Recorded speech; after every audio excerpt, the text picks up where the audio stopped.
नमस्कार दोस्तों प्रस्तुत है संस्कार उपन्यास का पाठ नंबर 3 का भाग नंबर 2 और अंतिम भाग। आचार्य की पत्नी के दाह संस्कार के और जिधर उनके पांव ले जाएं उधर ही चल देने के उनके निश्चय के कुछ ही घंटों के भीतर परिजातपुर के लोगों को सब कुछ पता लग गया। इसके सिवाय कि नारनप्पा का अग्नि संस्कार वास्तव में किसी मुसलमान के हाथों हुआ है। परिजातपुर के वे नवयुवक जिन्होंने कि वीरोचित भावों के जागृत होने के एक क्षण में अपने मित्र नारनप्पा की अंत्येष्टि स्वयं करने का निश्चय किया था, लेकिन अपनी जान बचाने के लिए वह सर पर पांव रखकर बह से भाग खड़े हुए थे। एकदम चुप्पी लगा गए। जो कुछ उन्होंने देखा था उसे किसी से कहा नहीं। मंजैया को जिस बात ने सबसे अधिक चिंतित किया था वह थी एक के बाद दूसरी हो रही मृत्यु। सबसे पहले नारनप्पा, फिर दासाचार्य, फिर प्रेरणाचार्य की पत्नी। इस श्रृंखला का एक ही अर्थ था, महामारी। जैसा अनुभवी और व्यवहार में वह दक्ष था, मंडियों में, कोर्ट कचहरियों में, शिवमोगे के दफ्तरों में उसे ब्राह्मणी द्वारा बतलाए गए मृत्युओं के इन कारणों पर दया और हंसी ही आ रही थी। उन ब्राह्मणों का विश्वास था कि जो कुछ घट रहा है उसका कारण केवल नारनप्पा का अकाल देहावसान था और फिर उसे शव का उचित दाह संस्कार संपन्न करने में ब्राह्मणों के कर्तव्य की चूक। मंजैया ने बेशक इतना जरूर कहा, कितने अफसोस की बात है कि दासाचार्य चल बसा। परसों ही तो वह उनके घर आकर उपमा खाकर गया था।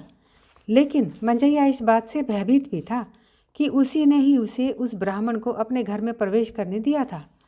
जैसे ही उसे बताया गया कि नारनप्पा की मृत्यु शिवमोगे से लौटने पर तेज बुखार और पेट के निचले भाग में निकली हुई एक गिल्टी के कारण हुई है, उसे संदेह होने लगा था। अब तो वह इस विकराल बीमारी का नाम तक लेने में डर रहा था। क्यों आगे आकर लोगों की नज़र में आया जाए, उसने सोचा। लेकिन जब उसे पता लगा कि चूहे अग्रहार से भागकर चारों दिशाओं में दौड़ रहे हैं और बीच में मरकर गिर जाते हैं और मांसभक्षी पक्षी उन्हें खाने के लिए जमा हो गए हैं, तो उनका संदेह विश्वास में बदल गया। उनका अनुमान 16 आने सच ही निकला।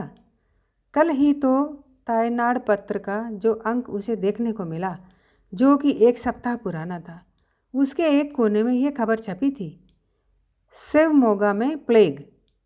नारनप्पा ही प्लेग की महामारी को अग्रहार में ले आया था और यह बला तो बढ़वा नल की तरह देखते देखते फैलती है। इतने समय तक महामारी के विरुद्ध कोई भी कदम ना उठाकर अंधविश्वासों से चिपटे रहकर और मृत नारनप्पा का दाह संस्कार ना करके इन लोगों ने मानो अपने ही सिरों पर चट्टानों को गिरा लिया था। वह स्वयं भी तो कुछ कम मूर्ख नहीं निकला। बाहर बरामदे में खड़े होकर उसने चिल्लाकर कहा, बैलगाड़ियाँ जोत के तैयार करो एकदम। अब एक क्षण भी गंवाने का समय नहीं है। किसी भी समय प्लेग की हवा नदी पार कर देगी और उनके अग्रहार में भी घुस आएगी। प्लेग से मरे किसी चूहे को चील या गिद्ध उनकी तरफ चोंच से गिरा गया, इतने से ही सर्वनाश हो सकता है। वह घर के बाहर खड़े होकर जोर से बोलकर मानो सबको सुनाने लगे, तब तक मैं शहर से लौट ना आऊँ, कोई भी दुर्वासापुर के पास भी ना फटके। अग्रहार के अग्रणी के रूप में उनके हृदय ने यहाँ के लोगों को प्लेग की बात कहकर डराना उचित नहीं समझा। बैलगाड़ी तैयार हो गई थी। भीतर रखे एक तकिए से टेक लगाकर वह बैठ गया और गाड़ीवान को तीर्थहाली की ओर बैलों को हाँकने के लिए कहा। उसकी यथार्थवादी सूझबूझ में सब योजना पहले ही तैयार हो चुकी थी। 1, नगर पालिका को कहना और शव को वहाँ से उठवा देना। 2, डॉक्टरों को जुटाना और हर एक को प्लेग के बचाव का टीका लगवाना। 3, चूहों को मारने वालों को बुलाना, चूहों के बिलों में पंपों से जहरीली गैस भरवा के बिलों के मुखों को पाट देना। 4, आवश्यकता समझी जाने पर अग्रहार के सब निवासियों को वहाँ से हटवा देना। काफ़ी देर तक मंत्र जाप की तरह वह दोहराता रहा, मूर्ख, महामूर्ख, और इसी के साथ गाड़ीवान को भी बैलों की दुम मरोड़कर उन्हें तेजी से भागने के लिए प्रोत्साहित करता रहा। बैलगाड़ी तीर्थहाली की सड़क पर बढ़ी जा रही थी। मठ से कुछ निराशा के साथ निकलते हुए और हरि हरि नामोच्चारण करते हुए गरुड़ाचार्य, लक्ष्मणाचार्य और अन्य ब्राह्मण अग्रहार लौट आए। पद्मनाभाचार्य तेज बुखार में बिस्तर पर लेटा हुआ था। जब वे अग्रहार पहुँचे तो वह बेहोशी में था। उन्हीं में से एक मायके गई हुई उसकी स्त्री को उसकी हालत के बारे में बताने के लिए गया। दूसरा डॉक्टर को बुलाने के लिए शहर की ओर दौड़ा। गरुड़ाचार्य त्रस्त हो गए। मठ में बुखार ने गुंडाचार्य को धर दबोचा था। कैमर में दासाचार्य ज्वरग्रस्त होकर पड़े थे। यहाँ पद्मनाभाचार्य की जीभ मुंह से लटक रही थी। अग्रहार पर कोई भीषण खतरा मंडरा रहा था। सभी के सामने लक्ष्मण ने गरुड़ को नार नप्पा के दाह संस्कार में रुकावट डालने की खातिर गालियाँ दी, लेकिन इसकी किसी ने परवाह नहीं की। संकट का ये समय परस्पर गाली गलौज का नहीं है। सबको मिलकर शीघ्र से शीघ्र दाह संस्कार निपटा देना चाहिए और मृत की सारी संपत्ति दंड स्वरूप प्रभु के प्रति समर्पित कर देनी चाहिए। अनिच्छा से रुग्ण पद्मनाभाचार्य को वे वहीं छोड़ गए और निकल पड़े। गरुड़ ने हाथ जोड़कर उनसे विनती की कि वे मठ के वैद्य को साथ लेकर जाएं और वहां असहाय पड़े गुंडाचार्य की औषधि का प्रयत्न करें। रास्ते में किसी को एक शब्द भी बोलने का साहस नहीं हुआ। एक निरुत्साह सा पर्दे की तरह उन पर पड़ गया था। गरुड़ मन ही मन मारुति से प्रार्थना कर रहा था, मैं अवश्य ही दंड भरूंगा। हे भगवान, मुझे क्षमा कर देना। भारी मन से वे कैमर जा पहुँचे और वहाँ जाकर क्या देखा सुना। दासाचार्य की काया के फूल और भस्म प्रेरणाचार्य की पत्नी की मृत्यु का समाचार सुन वे हक्के बक्के हो गए। उनके रोज के जाने पहचाने संसार में यह कैसी उथल पुथल मच रही थी। उन्हें ऐसा प्रतीत हुआ कि अंधेरे में उन्हें पिशाच दिखलाई पड़ रहे हैं। बच्चों की तरह दीवारों का सहारा लेकर वे आंसू बहाने लगे। उन सब में अग्रज सुबर्णाचार्य ने उन्हें सांत्वना और साहस देने की कोशिश की। काफ़ी देर से निश्चेष्ट बैठे गरुड़ ने महीन आवाज में पूछा, क्या चूहे अब भी मर रहे हैं? सुबर्णाचार्य ने कहा, इससे आपका मतलब क्या है? कुछ नहीं, गरुड़ाचार्य ने उत्तर दिया। गिद्ध अभी भी घरों की छतों पर बैठे हुए हैं। सुबर्णाचार्य ने कहा, उठो, दाह संस्कार पूरा हो जाए, सब कुछ ठीक हो जाएगा। गरुड़ाचार्य ने कहा कि वे तो अग्रहार में प्रवेश नहीं करेंगे। बाकी ब्राह्मणों में भी कानाफूसी शुरू हुई। सड़े हुए शव का संस्कार कैसे हो सकेगा? 4 गाड़ी भर लकड़ियां भी इसके लिए पर्याप्त नहीं होंगी। लक्ष्मणाचार्य ने कहा, फिर भी चलना तो उचित ही है। गरुड़ाचार्य ने जवाब दिया, मैं बिल्कुल थक गया हूँ, आप में से कोई भी संस्कार कर करा दे। इस पर सुबर्णाचार्य बोले, यदि आप जैसे प्रौढ़ और अनुभवी व्यक्ति भी इस प्रकार भयग्रस्त और भ्रांत हो जाएंगे तो अन्य लोगों से क्या अपेक्षा की जा सकती है? गरुड़ाचार्य ने फिर हठपूर्वक कहा, मैं तो कतई कुछ नहीं कर सकूंगा। लक्ष्मणाचार्य ने उसे फिर से प्रेरित करने का यत्न किया। अग्रहार में कोई भी तो नहीं है। हम लोगों की गायों बछड़ों का क्या होगा?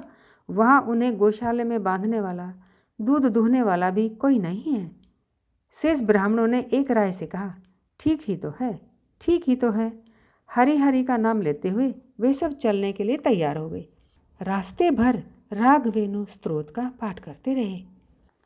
बड़ी मनोती वाले पिशाच को उन्होंने एक मुर्गी की बलि दी और एक मनोती यह भी मनाई कि अगली अमावस्या को एक बकरे की बलि चढ़ाएंगे। फिर भी बेली के माता और पिता दोनों उसी रात चल बसे जिस रात को प्रेरणाचार्य की पत्नी की मृत्यु हुई थी।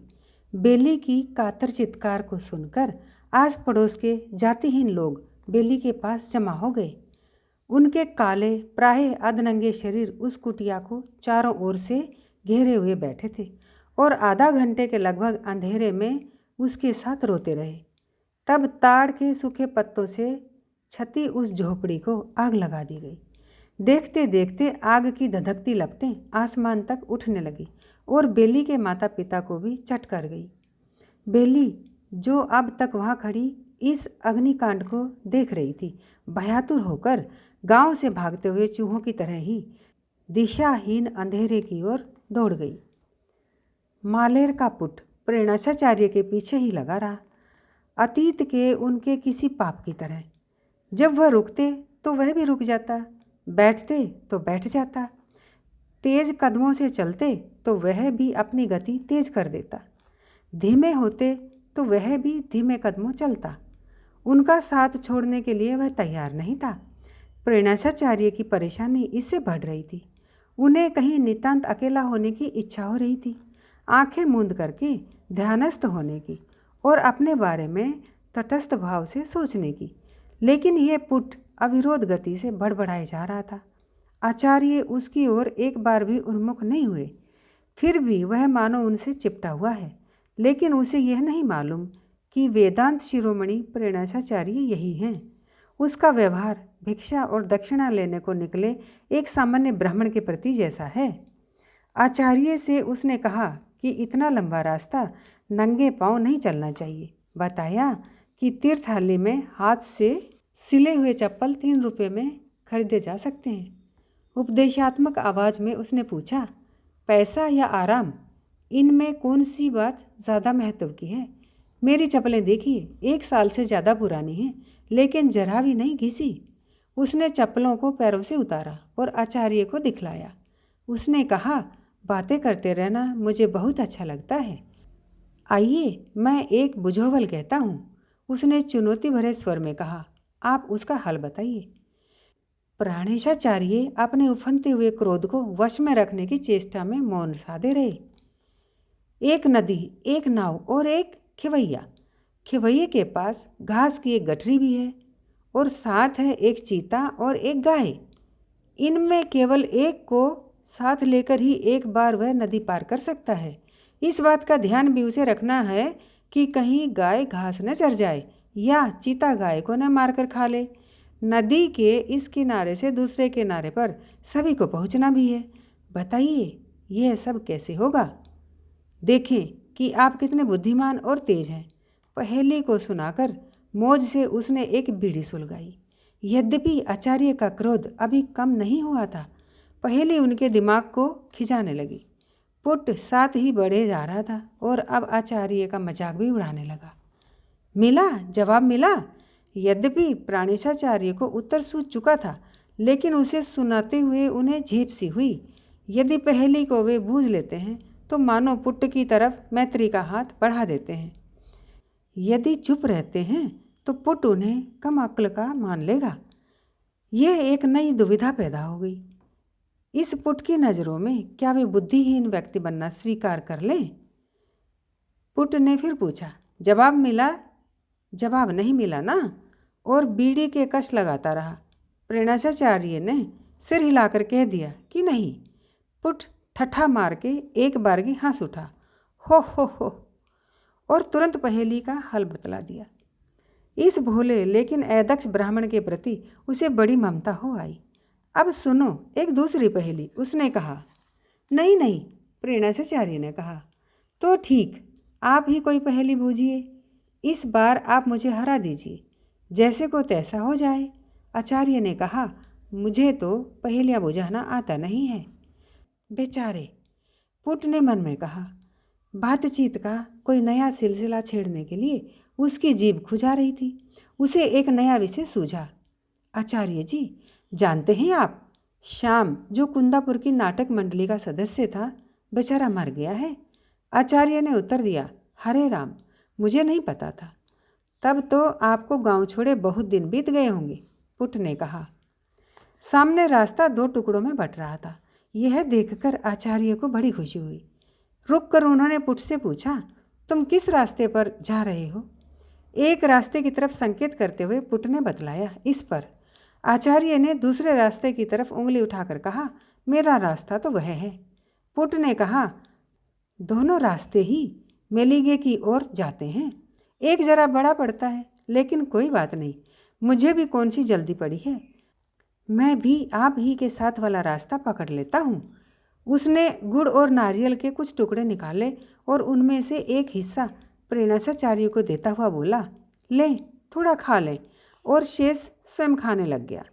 आचार्य को भी भूख सता रही थी और पुट के प्रति उनमें कृतज्ञता का भाव भर आया। वे जहाँ भी जाते हैं, जो कुछ भी उनसे घटता है, मानव संपर्क उनसे इस तरह चिपटा रहता है जैसे पिछले जन्म के उनके कर्मों का फल हो। अब पुट की बातें गुड़ और नारियल खाते हुए अधिक अंतरंग क्षेत्र के संबंधों तक उतर आई। आप अवश्य ही विवाहित होंगे, ठीक है ना? कौन विवाह नहीं करता? मैंने भी कैसा मूर्खता भरा प्रश्न किया भला। बच्चे कितने हैं? कोई भी नहीं। खेद है।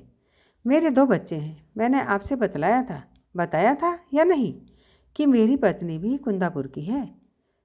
एक बात आप देखिए, पता नहीं इस बात को सोचकर हंसना चाहिए या कि रोना। वह अपने माता पिता को बहुत प्यार करती है। प्राय हर महीने या कम से कम 2 महीने में एक बार तो वह ज़रूर मायके जाने के लिए हो हल्ला मचाती है। इन दिनों में बस गाड़ी का 2 रुपये का भाड़ा बार बार कौन खर्च कर सकता है, कहिए तो। लेकिन वह एक नहीं सुनती। 2 बच्चों की माँ बन चुकी है, फिर भी बचपन नहीं गया। लेकिन वास्तव में उसकी उम्र भी तो अभी ज़्यादा नहीं है। मेरी सास एक महा झगड़ालू औरत है, लेकिन ससुर का दिल बहुत बड़ा है। ठीक कहता हूँ आपसे, आखिरकार दुनिया देखी है उसने।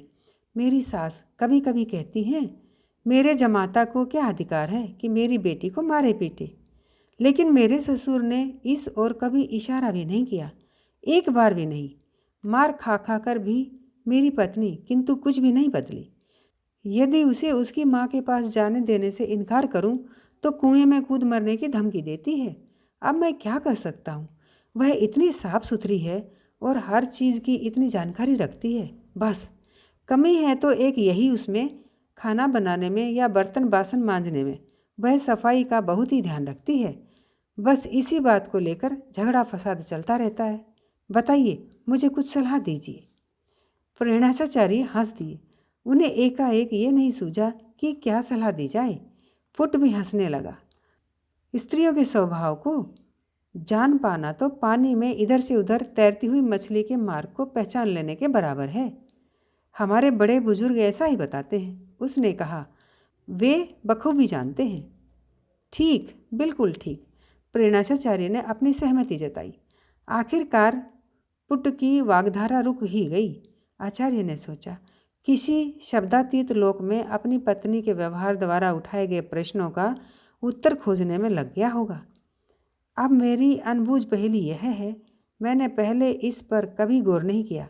मेरे जीवन के निर्णयात्मक क्षण ने, वह क्षण जो मेरे प्रत्येक संबंध की व्याख्या कर सकता है, नारनप्पा से, महाबल से, मेरी पत्नी से, अन्य ब्राह्मणों से, उस समूचे धर्म से जिस पर कि मैं इतना आश्रित था, मेरे अपने किसी भी प्रयास के बिना जन्म ले लिया था।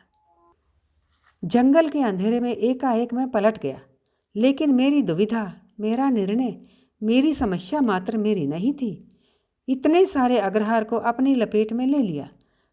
कुल कठिनाई की जड़ यही है, ये चिंता, धर्म की ये दूहरी पकड़। नारनप्पा के सब संस्कार का जब प्रश्न उठा तो उसका स्वयं समाधान करने की कोशिश मैंने नहीं की। मैं परमात्मा पर भरोसा करता रहा, धर्मशास्त्रों के पन्ने उलटता रहा। लेकिन क्या ठीक इसी उद्देश्य से हमने शास्त्रों का निर्माण नहीं किया है? हमारे द्वारा किए गए निर्णयों के और समूचे समाज के बीच गहरा संबंध होता है। अपनी प्रत्येक प्रक्रिया में हम अपने पूर्वजों, अपने गुरुओं, अपने देवी देवताओं, अपने मानव संगी साथियों को लपेट लेते हैं। अंतर का संपर्क इसी कारण पैदा होता है। जब मैं चंद्री के साथ सोया था तो किसी ऐसे संघर्ष का भान हुआ था? क्या उस बारे में अपना निर्णय किसी विशेष नाप तोल के बाद मैंने किया था? अब तर्क स्पष्ट होने लगा है, धुंधलाने लगा है। मेरे उस निर्णय ने, उस एक क्रिया ने मुझे अपने अतीत से तोड़कर परे छिटक दिया, ब्राह्मणों के संसार से भी, अपनी पत्नी के अस्तित्व से भी, मेरी मौलिक आस्था से भी। परिणाम क्या हुआ? हवा के चलने से लटक रहे एक तंतु की तरह मैं काँप रहा हूँ। क्या इससे कभी मुक्ति मिलेगी? पुट ने कहा। आचार्य जी, कहो, क्या गुड़ और नारियल और लेंगे? थोड़ा सा दे दो। पुट ने कुछ गुड़ और नारियल के कुछ टुकड़े देते हुए उनसे कहा, यदि साथ न हो तो रास्ता काटना मुश्किल हो जाता है। ठीक है, यदि आपको ऊब हो रही हो तो मैं और पहेलियाँ भी बुझ सकता हूँ। इसका जवाब दें। एक खेलती है, एक बहता है, एक स्थिर खड़ा रहता है और देखता भर रहता है। बताइए क्या? पुट ने एक बीड़ी और सुलगा ली। तो मेरी कुल दुश्चिंता का एकमात्र कारण जैसे स्वप्न में चंद्री के साथ मेरा सोना है। इसी कारण असंशय है यह त्रिशंकु समान स्थिति। इससे छुटकारा मैं तभी पा सकूँगा जबकि स्वतंत्र होकर स्वेच्छा से फलाफल को जानते बूझते वही कुछ दोहराऊँगा। अन्यथा हवा में चंचल तंतु के समान या उन बादलों के समान रह जाऊँगा जिनका रूप आकार वायु के बहाव से अदलता बदलता रहता है। इस वक्त तो मैं एक जड़ पदार्थ भर बन गया हूँ, तब मैं फिर से मानव बन सकूँगा। अपने किए का दायित्व मुझ पर ही होगा। इसका अर्थ ये हुआ मैं अपने इस निर्णय को त्याग दूंगा कि जहाँ मेरे पाँव मुझे ले जाएं मैं चला जाऊंगा। मैं बस पकड़कर कुंदापुर जाऊंगा और वहाँ चंद्री के साथ रहूंगा। तब मेरी यह पीड़ा दूर हो जाएगी। पूरी तरह सचेत होकर मैं अपना नवनिर्माण करूंगा। पुट ने हंसते हुए पूछा, क्या पहेली बूझ सके? हाँ, मछली खेलती है, पानी बहता है, पत्थर स्थिर खड़ा रहता है, देखता भर रहता है, परिणाशाचार्य ने उत्तर दिया। क्या खूब, आप जीत गए। जानते हैं मुझे लोग घर में क्या कहते हैं? पहेलियों का राजा पुट। मुझे बहुत बहुत पहेलियाँ आती हैं। मेरे साथ 100 मील चलकर देख लीजिए। हर मील पर मैं नई पहेली बूझता चलूँगा, पुट ने कहा और बीड़ी का टोंटा फेंक दिया। धूप में लगातार चलकर जब तक गरुड़, लक्ष्मण और दूसरे ब्राह्मण दुर्वासा पर पहुँचे, सूरज डूबने को था। अग्रहार में बड़ी झिझक के साथ उन्होंने प्रवेश किया, लेकिन घरों की छतों पर गिद्धों को न बैठा देखकर जी कुछ हल्का हुआ। लक्ष्मणाचार्य ने धीमी आवाज़ में कहा, मैं जरा जाकर देख आऊं कि मेरे घर के जानवरों का क्या हाल है। आप चलते चलें। गरुड़ाचार्य को गुस्सा आ गया और वह तोरी चढ़ाकर बोला, सबसे पहले तुम्हें दाह संस्कार की सूझनी चाहिए। घर का कामकाज पीछे भी देखा जा सकता है। उत्तर देने की लक्ष्मणाचार्य को हिम्मत नहीं हुई। सब लोग प्राणेशाचार्य के घर आ पहुँचे। सबके मन में अभागे आचार्य के प्रति सहानुभूति व्यक्त करने की चाह थी। उन्होंने आचार्य को पुकारा, किंतु वहाँ मरे हुए चूहों की दुर्गंध के सिवाय कुछ नहीं था। इसके बाद किसी को अपने घर में भी घुसने का साहस नहीं हुआ। जब वे मुख्य गली में पहुँचे, एक अस्वाभाविक व्यामोह उन पर छा गया। गली उजाड़ हो चुकी थी और भूतहा लग रही थी। एक दूसरे से सटकर वे सोच विचार करने लगे कि अब क्या करें। उनमें से एक ने कहा, सबसे पहले अंत्येष्टि संस्कार, लेकिन नारनप्पा के घर में घुसकर उसके सड़े हुए शव को, जो अब तक विभत्स और डरावनी सूरत पा चुका होगा, देखने का किसी को साहस नहीं हो रहा था। गरुड़ाचार्य को एक युक्ति सूझी। प्रणेशाचार्य नदी तक या यहीं कहीं आसपास गए होंगे। उनके लौट आने की हमें प्रतीक्षा करनी चाहिए। लक्ष्मणाचार्य ने उत्तर दिया कि गंवाने के लिए समय नहीं है। कम से कम शव दाह की तैयारियां प्रारंभ कर देनी चाहिए। दूसरे ब्राह्मण ने कहा, लकड़ियां कहाँ मिलेंगी? एक अन्य ने उत्तर दिया कि एक आम का वृक्ष काट लिया जाए। एक दूसरे ब्राह्मण ने कहा, एक सड़ा गला हुआ शव हरी गीली लकड़ियों से भला कैसे जलेगा? लक्ष्मणाचार्य ने कहा, तो इस हालत में उसी के घर से लकड़ियां लाकर उसका दाह संस्कार कर दें। उस पर छींटाकशी करते हुए गरुड़ ने कहा, तुम्हें तो अपने घर से किसी ने लकड़ी लाने को नहीं कहा। तब वे एक साथ नारनप्पा के घर के पिछवाड़े की ओर गए। वहाँ पर्याप्त लकड़ी नहीं थी। उन्होंने चंद्री का नाम लेकर कई बार पुकारा, कोई उत्तर नहीं मिला। ब्राह्मण बड़बड़ाए, सारे गांव को बर्बाद करके वह मरी खुद कुंदापुर भाग गई है, अब वे क्या करें? गरुड़ाचार्य ने कहा, प्रत्येक व्यक्ति अपने अपने घर से थोड़ी बहुत लकड़ियां लाए और उन्हें शमशान में पहुंचा दे। सब ने स्वीकार किया और लकड़ियां सिर पर उठाकर 2 मील दूर स्थित शमशान में छोड़ आए। जब वे अग्रहार लौटकर आए तब भी प्रणेशाचार्य नहीं दिखे। अब शव को ले आए। किसी एक ने कहा, गरुड़ ने कहा, प्रणेशाचार्य को आ जाने दो। लक्ष्मणाचार्य ने भी इसकी हामी भरी। आचार्य के घर के अंदर जाकर देखने में हर एक को भय लग रहा था। गरुड़ ने कहा, हमें जल्दबाजी से काम नहीं लेना चाहिए। प्रणेशाचार्य की अनुमति के बिना कुछ भी करना उचित नहीं होगा। ब्राह्मणों ने कहा कि इस बीच उन्हें बाकी तैयारियां तो पूरी कर ही लेनी चाहिए और तब तक आचार्य की प्रतीक्षा भी हो जाएगी। मिट्टी के एक बर्तन में आग जलाकर नारनप्पा के घर के बाहर रख दी गई। बांस लाए गए और शव के लिए अर्थी तैयार की गई। तब वे प्रणेशाचार्य के इंतजार में बैठ गए। दोपहर 3 बजे के लगभग पुट के साथ प्रेरणाचार्य मेलिगे के तालाब के किनारे पहुँचे। गाड़ियों के लिए बनी बड़ी बड़ी और लंबी सड़क पार करके वे आए थे। सारे बदन पर लाल रंग की धूल जम गई थी। जब मुंह हाथ धोने के लिए पुट तालाब में उतरा तो उसने कहा, देखिए, मैंने कितनी कितनी बातें आपसे की, लेकिन आपने खुद के जीवन के बारे में तो कुछ विशेष बताया ही नहीं। वह मुंह धो रहा था कि आचार्य के मन में फिर से भय उठने लगा। मेलिगे में उन्हें कोई पहचान ले तो भय की इस पुनरावृत्ति ने उन्हें उद्विग्न किया। तसल्ली की एक ही बात थी, मेलिगे के सब ब्राह्मण स्मार्ट थे और इसीलिए प्रायः अपरिचित। इस मेले की धूमधाम में उनकी सुख सुविधा और परवरिश का ध्यान कौन रखेगा। जब उन्होंने एक बार निर्णय ले ही लिया है तो फिर भय की बात ही कहाँ, क्यों कर रह जाती है। फिर भी भय का होना अस्वाभाविक नहीं है, लेकिन क्यों, जबकि उनका कोई कारण ही ना रहा हो। इस भय की जड़ तक को तलाशना चाहिए, इसके मूल को ही उखाड़कर नष्ट कर देना चाहिए। अगर हार की छाती पर मूंग दलता हुआ किस शाम से भय से नितांत जैसे अभाव में नारनप्पा चंद्री के साथ रहता था, यदि उनका कभी फिर चंद्री से मेल मिलाप हो जाए तो शायद वे अपना चेहरा ही ढांपे रहेंगे। कौन जानता है ये जीना भी किस प्रकार का जीना हुआ। आप भी सोचते होंगे कि मैं इतना बोलता बकता क्यों हूँ। कहते होंगे किस तरह जोक की तरह चिपट रहा है। मैं बताता हूँ कि क्यों। आप ज़्यादा नहीं बोलते, लेकिन आपको भी लोगों की, समाज की बातचीत की ज़रूरत महसूस होती होगी। आप कुछ ज़्यादा विनम्र स्वभाव के हैं, अंदर ही अंदर कष्ट सहने वालों में से हैं। पुट ने अपने गीले मुंह को पोंछते हुए कहा, मुझे बताइए, मेरा अनुमान सही है या गलत। मैं चेहरा देखकर किसी की भी प्रकृति और स्वभाव को पहचान लेता हूँ। मुझे आपसे किसी दुराव छिपाव की ज़रूरत नहीं। मैं समझता हूँ कि आपने मुझे छोटी जाति का ब्राह्मण नहीं मान लिया होगा। मैंने आपसे कहा था ना कि मैं मालेर हूँ। मेरे पिता उच्च कुलीन ब्राह्मण थे।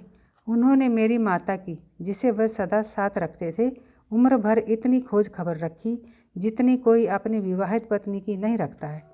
उन्होंने मेरा यज्ञोपवीत संस्कार तक किया। देखिएगा मेरा यज्ञोपवीत। उसने अपनी कमीज के नीचे से उन पवित्र धागों को निकालकर दिखाते हुए कहा, इसी कारण मेरे सब मित्र भी ब्राह्मण नौजवानों में से ही हैं। उसने फिर कहा, अब चलें। तालाब की सीढ़ियाँ चढ़कर जब वह सड़क के किनारे पहुंचा तो हंसने लगा। मैं ठीक वैसा ही हूँ जैसा कि लोग मेरे बारे में कहते हैं। मेरा एक नाम है पहेलियों वाला पुट और दूसरा नाम है गप्पी पुट। वैसे स्वभाव से ही मैं अन्य लोगों को पसंद करता हूँ। मेले के कारण मेलिगे बहुत सजीव हो रहा था। मंदिर का रथ शहर के बीचों बीच रुका था। उसका शिखर कन्या, वशीचक्र, मिथुन आदि नक्षत्रों के चित्रों से अलंकृत किया गया था। रथ खींचने के लिए 2 मोटी रस्सियां बांधी गई थी। भक्तजन रथ को उसके छप्पर के नीचे से यहाँ तक खींच लाए थे तथा नारियल और फल फूलों के नैवेद्य के अर्पण के लिए उसे वहाँ छोड़ दिया था। एक तरुण ब्राह्मण भक्तों के अर्पण को सीढ़ी पर चढ़ उतरकर उस पुजारी तक पहुँचाता जा रहा था, जो कि रथ के ऊपर अपनी जगह पर पहले ही बैठ चुका था। रथ को चारों ओर से घेरे नैवेद्य चढ़ाने को उत्सुक भक्तजनों का समूह खड़ा था। प्रेरणाचार्य ने इस भीड़ पर एक सरसरी निगाह इस प्रयोजन से दौड़ाई कि उसमें कोई परिचित व्यक्ति तो नहीं खड़ा जो उन्हें पहचान ले। भीड़ इतनी गहरी थी और धक्का पेल इतनी अधिक थी कि कोई मुट्ठी भर तिल फेंकता तो भी एक दाना सड़क पर नहीं गिर पाता। इस भीड़ भड़के में प्रेरणाचार्य का एक हाथ पकड़कर पुट एक दुकान तक ले आया और रथ देवता पर चढ़ावे के लिए नारियल और केले खरीदे।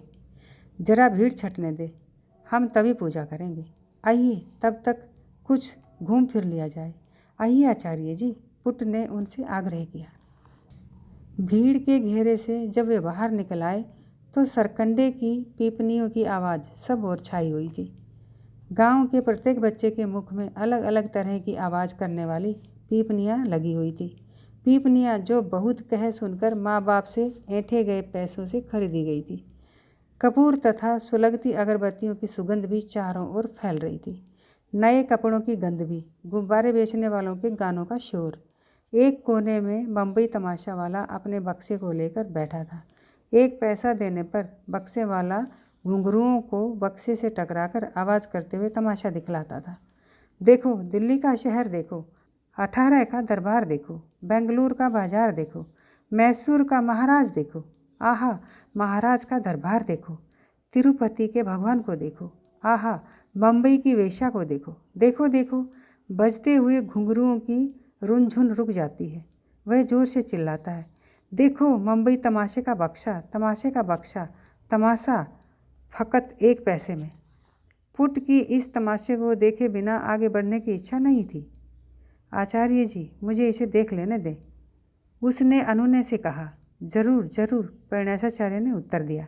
पुट ने कहा, लेकिन मुझे यहीं छोड़कर चले मत जाइएगा, यहीं रुके रहिए। और यह कहकर बक्से के काले कपड़े से अपने सिर को ढक लिया और बक्से का तमाशा देखने लगा। आचार्य के मन में आया कि पुट को वहीं छोड़कर आगे बढ़ जाए। फिर उन्होंने सोचा, बेचारा कितना भोला है, ऐसा भला क्यों कर इससे कर सकता हूँ। हालांकि मेरी अपनी शांति के लिए एक क्षण भी ये नहीं छोड़ता। मुझे कुछ देर अकेले होने की भी नितांत आवश्यकता है। ऐसा तर्क वितर्क करके वे चल पड़े। कुछ ही कदम चले होंगे कि पीछे से आवाज़ सुनाई दी। आचार्य जी, उन्होंने घूम के देखा, पुट ही था। मैं तो एक बार ही डर ही गया था कि आप मुझे अकेला छोड़कर चले गए हैं। उस तमाशे वाले ने बतलाया कि आप किधर जा रहे थे। चलिए चलें। एक बार तो शोभ के आक्रोश में प्रणयाचार्य की इच्छा हुई कि सिर पीट लें। क्या उसे वे डांटे डपटे, लेकिन बिना किसी स्वार्थ के मैत्री के लिए हाथ बढ़ाने वाले किसी मनुष्य को कैसे कोई पीड़ा पहुंचा सकता है। उन्होंने मन से कहा, इसके साथ को स्वीकार ही कर लेना चाहिए। पुट ने कहा, आहा जरा इधर तो देखिए। एक डोम कलाबाजी के खेल दिखला रहा था। सांप सी पतली और सांवले रंग वाली एक युवती, जिसके पूरे के पूरे शरीर में मानो मोड़ ही मोड़ थे, बाज की तरह अपने हाथ पैर फैलाए केवल अपने नंगे पेट के बल बांस के ऊपरी छोर पर झूल रही थी। डोम एक ढोल बजा रहा था। अगले ही क्षण वह लड़की उसी बांस के सहारे जमीन तक फिसल आई और नाचने लगी। भीड़ में से लोग उसकी तरफ पैसे फेंकने लगे। पुट ने भी एक पैसा फेंका। चलकर जैसे वे मंदिर की ओर बढ़े, सड़क के दोनों ओर रेंगते हुए भिखारियों की भीड़ भीख मांग रही थी। भिखारी जिनके हाथ या पांव नहीं थे, उनकी जगह पर बल्कि केवल ठूंठ बने हुए थे। अंधे भिखारी, ऐसे भिखारी नाक की जगह पर जिनके केवल 2 छिदे हुए छेद दिख रहे थे। हर प्रकार के लंगड़े, लूले, अपाहिज और कोढ़ी भिखारी। उनमें से एक आकर्षक भिखारी की तरफ पुट ने एक पैसा फेंका और आगे बढ़कर रेड़े पर सजाई गई एक चलती फिरती दुकान से उसने अपनी पत्नी के बालों के लिए 1 गज रिबन खरीदा। अनेक रंगों के रिबन एक छोटे बांस के सहारे लटक रहे थे। उसे रिबन पहनने का चाव है, पुट ने कहा। बच्चों के लिए उसने 2 पीपनियाँ मोल ली। एक बार उन्हें बजाकर देखा और फिर कहा, अब चलें। प्राणेशाचार्य को लगा कि इधर धक्कम धक्के और भीड़ भड़क्के में वह वैताल की तरह चक्कर लगा रहे हैं। इस शोर और भीड़ में वह जड़हीन पदार्थ की तरह हो गए हैं। पुट ने सोडे की बोतलें बेचने वाली जैसे ही एक दुकान देखी, वैसे ही कहा, आइए संतरे के रंग का सोडा पिया जाए। प्रणयाचार्य नहीं माना, कहा, मैं इन चीज़ों को नहीं पीता। कोंकणी की उस फूस से छाई हुई दुकान के सामने पुट रुक गया। ध्यानपूर्वक लाल रंग के सोडे की एक बोतल को देखा और कहा, यह एक बोतल मुझे दें। दुकान में गांव की औरतों की भीड़ जमा हो रही थी, जो उस सुगंधित सोडे को लजाते हुए लेकिन शौक से पी रही थी। किसान भी, बच्चे भी। सिर के बालों में चुपड़ा हुआ तेल चमक रहा था। बाल कंघी से अच्छी तरह से सजाए संवारे गए थे। अनेक के बालों से फूलों के गुच्छे लटके थे। स्त्रियों ने नई नई साड़ियाँ पहन रखी थी। किसानों ने नई कमीजें। सोडे की बोतलों के ढक्कनों की विल्लोरी गोलियाँ नीचे दबाते वक्त कैसी कलकल की आवाज़ निकालती थी। फिर उन रंगीन सोडे के 2 बार घूंट ही पीकर डकारों की कैसी आवाज़ें निकलती थी। यह सब दृश्य और श्रव्य में स्वयं एक संभावना, एक अनुभव, एक तृप्ति का संचार करता था। रथ यात्रा के विविध आनंदों और उल्लासों में इस सब का भी स्थान था। सब भक्त लोग इसके बारे में काफ़ी पहले से सोचते हैं और यहाँ खर्च करने को पैसे जुटाते हैं। प्रेरणाचार्य इन सामान्य सुखों से संसार से बाहर निरपेक्ष भाव से खड़े रहे और भीड़ को देखते रहे। पुट ने एकाएक बड़ी सी डकार ली और उसका मुंह मानो खिल उठा। चलिए चलें, लेकिन आपने तो कुछ पिया तक नहीं। इतनी भीड़ और शोरगुल में, गुब्बारे वालों की और पीपनियों की आवाज़ों में, सोडा खुलने की और मिठाई बेचने वालों की हाँक में, मंदिर के घंटा नाद में, स्त्रियों की कलाइयों के लिए कांच की चूड़ियाँ बेचने वाली दुकानों की तड़क भड़क में, पुट के पीछे पीछे जैसे सम्मोहित होकर प्रेरणाचार्य चले आ रहे थे। सभी जगह सतर्क और उत्सुक आंखें दिखाई पड़ रही थी, किसी न किसी दृश्य अथवा क्रियाकलाप में व्यस्त। केवल उन्हीं की आंखें थी जो अनाविष्ट थी, किसी भी दृश्य अथवा क्रियाकलाप से संपर्कृत नहीं थी। पुट ठीक ही कहता था। उसका इस तरह अचानक मिल जाना भी नियति का ही निर्देश है। अपने निर्णय के पालन में मुझ में जीवन के प्रति आसक्त होने की क्षमता भी पैदा होनी चाहिए। आसक्ति की यही दुनिया चंद्री की भी है, लेकिन मैं न तो इस संसार का हूँ न उसी संसार का। इन परस्पर दो विरोधी ध्रुवों में मैं फंस गया हूँ। उनकी नाक को काफ़ी और मसाला डोसा की गंध महसूस हुई। पुट रुक गया और फिर आचार्य भी। पुट ने कहा, आइए एक एक प्याला काफ़ी पी जाए। मैं तो नहीं पी सकूँगा, प्रेरणाचार्य ने उत्तर दिया। यह तो एक ब्राह्मण का होटल है। इसी उत्सव के लिए तीर्थहल्ली से इसे यहाँ इतनी दूर लाया गया है। यहाँ कुछ खाने पीने से आपको कोई पातक नहीं लगेगा। आप जैसे कट्टरपंथी ब्राह्मणों के बैठने के लिए अंदर विशेष रूप से स्थान सुरक्षित रखा गया है। नहीं, मुझे काफ़ी नहीं चाहिए। ये कैसे संभव है? आइए तो, मुझे आपके लिए काफ़ी खरीदनी ही है, पुट ने कहा और हाथ से खींचकर उन्हें अंदर ले गया। अनिच्छा से एक चौकी पर प्रेरणाचार्य बैठ गए। कायरता से उन्होंने चारों ओर नज़र घुमाई। कोई परिचित व्यक्ति तो उपस्थित नहीं है। यदि कोई मुझ वेदांत शिरोमणि को इस दूषित होटल में कॉफ़ी का प्याला पीता हुआ देख ले तो सच्चाई तो यह है कि मुझे पहले तो ऐसे ही भयों से छुटकारा पाना है। सोचकर वे अपने को देर तक कोसते रहे। उनके श्रेष्ठ ब्राह्मण पद के सम्मान में पुट हटकर कुछ दूर खड़ा रहा। अपने सामने खड़े हुए वेटर से उसने कहा, 2 स्पेशल कॉफ़ी ले आओ। उसने 2 आने का दाम भरा, कॉफ़ी का अपना प्याला पी लिया और धिक्कार के शब्दों में बोला, इन मेलों में कितनी गंदी कॉफ़ी मिलती है। प्रेरणाचार्य को प्यास लगी हुई थी। उन्हें तो अपनी कॉफ़ी अच्छी ही लगी। भावना की इस नई उड़ान के साथ वे बाहर आए। पुट ने कहा, मंदिर में जाकर आप भोजन क्यों नहीं कराते? आज साढ़े 6 बजे तक ब्राह्मणों के लिए भंडारा खुला रहेगा। ठीक से भोजन किए बिना प्रेरणाचार्य को कितने ही दिन बीत गए थे। गरम और नरम चावल और रसम खाने को वे उत्कंठित हो उठे, लेकिन उन्हें तभी ध्यान आया, पत्नी के देहांत के बाद शोक की अवधि अभी समाप्त नहीं हुई है, अभी सूतक है। कैसे कोई इस दशा में मंदिर की पवित्र भूमि पर पांव रख सकता है और वहाँ खाना खा सकता है? मंदिर दूषित हो जाएगा, तब यात्रा का रथ 1 इंच भी आगे नहीं बढ़ सकेगा। लेकिन नारनप्पा की गणपति सरोवर की मछलियों को खाकर क्या बिगड़ गया था? कर्मकांड और परंपरा को नारनप्पा के समान चुनौती देने का साहस उनमें भला कहाँ है? उनका हृदय उनकी खिल्ली उड़ाने लगा। चंद्री से मिलने और उसके साथ रहने का आपका निश्चय एकदम निरर्थक है, बेमानी है। यदि आपको अपने निर्णय पर टिकना है तो पूरे साहस और विश्वास के साथ कदम बढ़ाइए, अन्यथा इस निश्चय से हाथ धो लीजिए। अंतर्विरोधों की खींचातानी से पार पाने का और कोई साधन नहीं है। भय से उन्मुक्त होने का भी यही एकमात्र जरिया है। ध्यान कीजिए, महाबल किस तरह अपने दृढ़ निश्चय पर अडिग रहा था। जरा रुकिए आचार्य जी, उधर देखें, पुट ने कहा। थोड़ी ही दूर पहाड़ी पर जैसे बेहोश हुए छोटी जाति के लोगों का एक समूह खड़ा था। आइए वहाँ चलें। मैं समझता हूँ कि वहाँ मुर्गों की लड़ाई चल रही होगी। प्रेरणाचार्य के हृदय को जैसे ठोस सी लगी। उस जनसमूह से थोड़ा हटकर ही वह रुक गए और देखने लगे। ताड़ी की सस्ती शराब की गंध से उन्हें मितली आने को हुई। एड़ियों के बल बैठे हुए लोग 2 मुर्गों का एक दूसरे पर झपटना देख रहे थे। मुर्गों के पाँव से चाकू बंधे हुए थे। पंख फड़फड़ाकर वे एक दूसरे पर आक्रमण कर रहे थे। मुंह खोले बड़े ध्यान से इस प्रकार एड़ियों पर बैठे लोग कट मरने के लिए तैयार लड़ते हुए मुर्गों को देख रहे थे। इस प्रकार की एकाग्रता, इतनी क्रूर निर्मम नज़रें प्रेरणाचार्य ने पहले कभी नहीं देखी थी।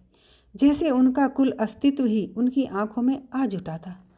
और तब 2 मुर्गे और फड़फड़ाते 4 पंख, 4 ही चाकू, कोक कोक कोक की कर्कश आवाज़ें और उन लाल कलगियों वाले मुर्गों को चाकुओं की चमचमाती धारों को घेरे हुए उन्हें देख रही 40-50 आँखें। सूर्य की किरणें चाकुओं से टकराकर चौंधियाती हुई पलटती, चाकुओं के टकराने पर चिंगारियाँ फूट निकलती। आहा, कैसी चतुराई, रण कौशल दिखाई पड़ रहा था। उनमें से एक मुर्गे ने मार की। 1 बार, 2 बार, 3 बार उड़कर घायल मुर्गे के ऊपर चढ़ बैठा। प्रेरणाचार्य के प्राण निकलने को आए। एकाएक कैसी नरशंस दुनिया में चले आए हैं वे। दारुण भय के मारे वे जमीन पर बैठ गए। यदि इस पाताल लोक में, जहाँ उन्होंने चंद्री के साथ मिलकर रहने का निश्चय किया है, यदि उस गहराई के अंधेरे में, उस गुफा में इन अर्धमूर्छित लोगों की आंखों में चमकने वाली वृत्ति इस प्रकार की क्रूर क्रीड़ाओं का ही अंश है, तो उन जैसा ब्राह्मण तो एकदम निस्तेज हो जाएगा। मुर्गों के मालिक गलों से निकलती भिन्न भिन्न आवाज़ों से अपने अपने मुर्गों को बढ़ावा दे रहे थे। निश्चय ही ये आवाज़ें किसी मानव के गले से निकली आवाज़ें नहीं हो सकती। उन्हें स्पष्ट होने लगा कि इस प्रकार के क्रूर और निर्मम भावनाओं के संसार में सांस लेने के लिए भी वे नितांत असमर्थ हैं। कामुकता का एक पक्ष कोमलता में व्यक्त होता है और दूसरा ऐसा पैशाचिक दुर्भाव में।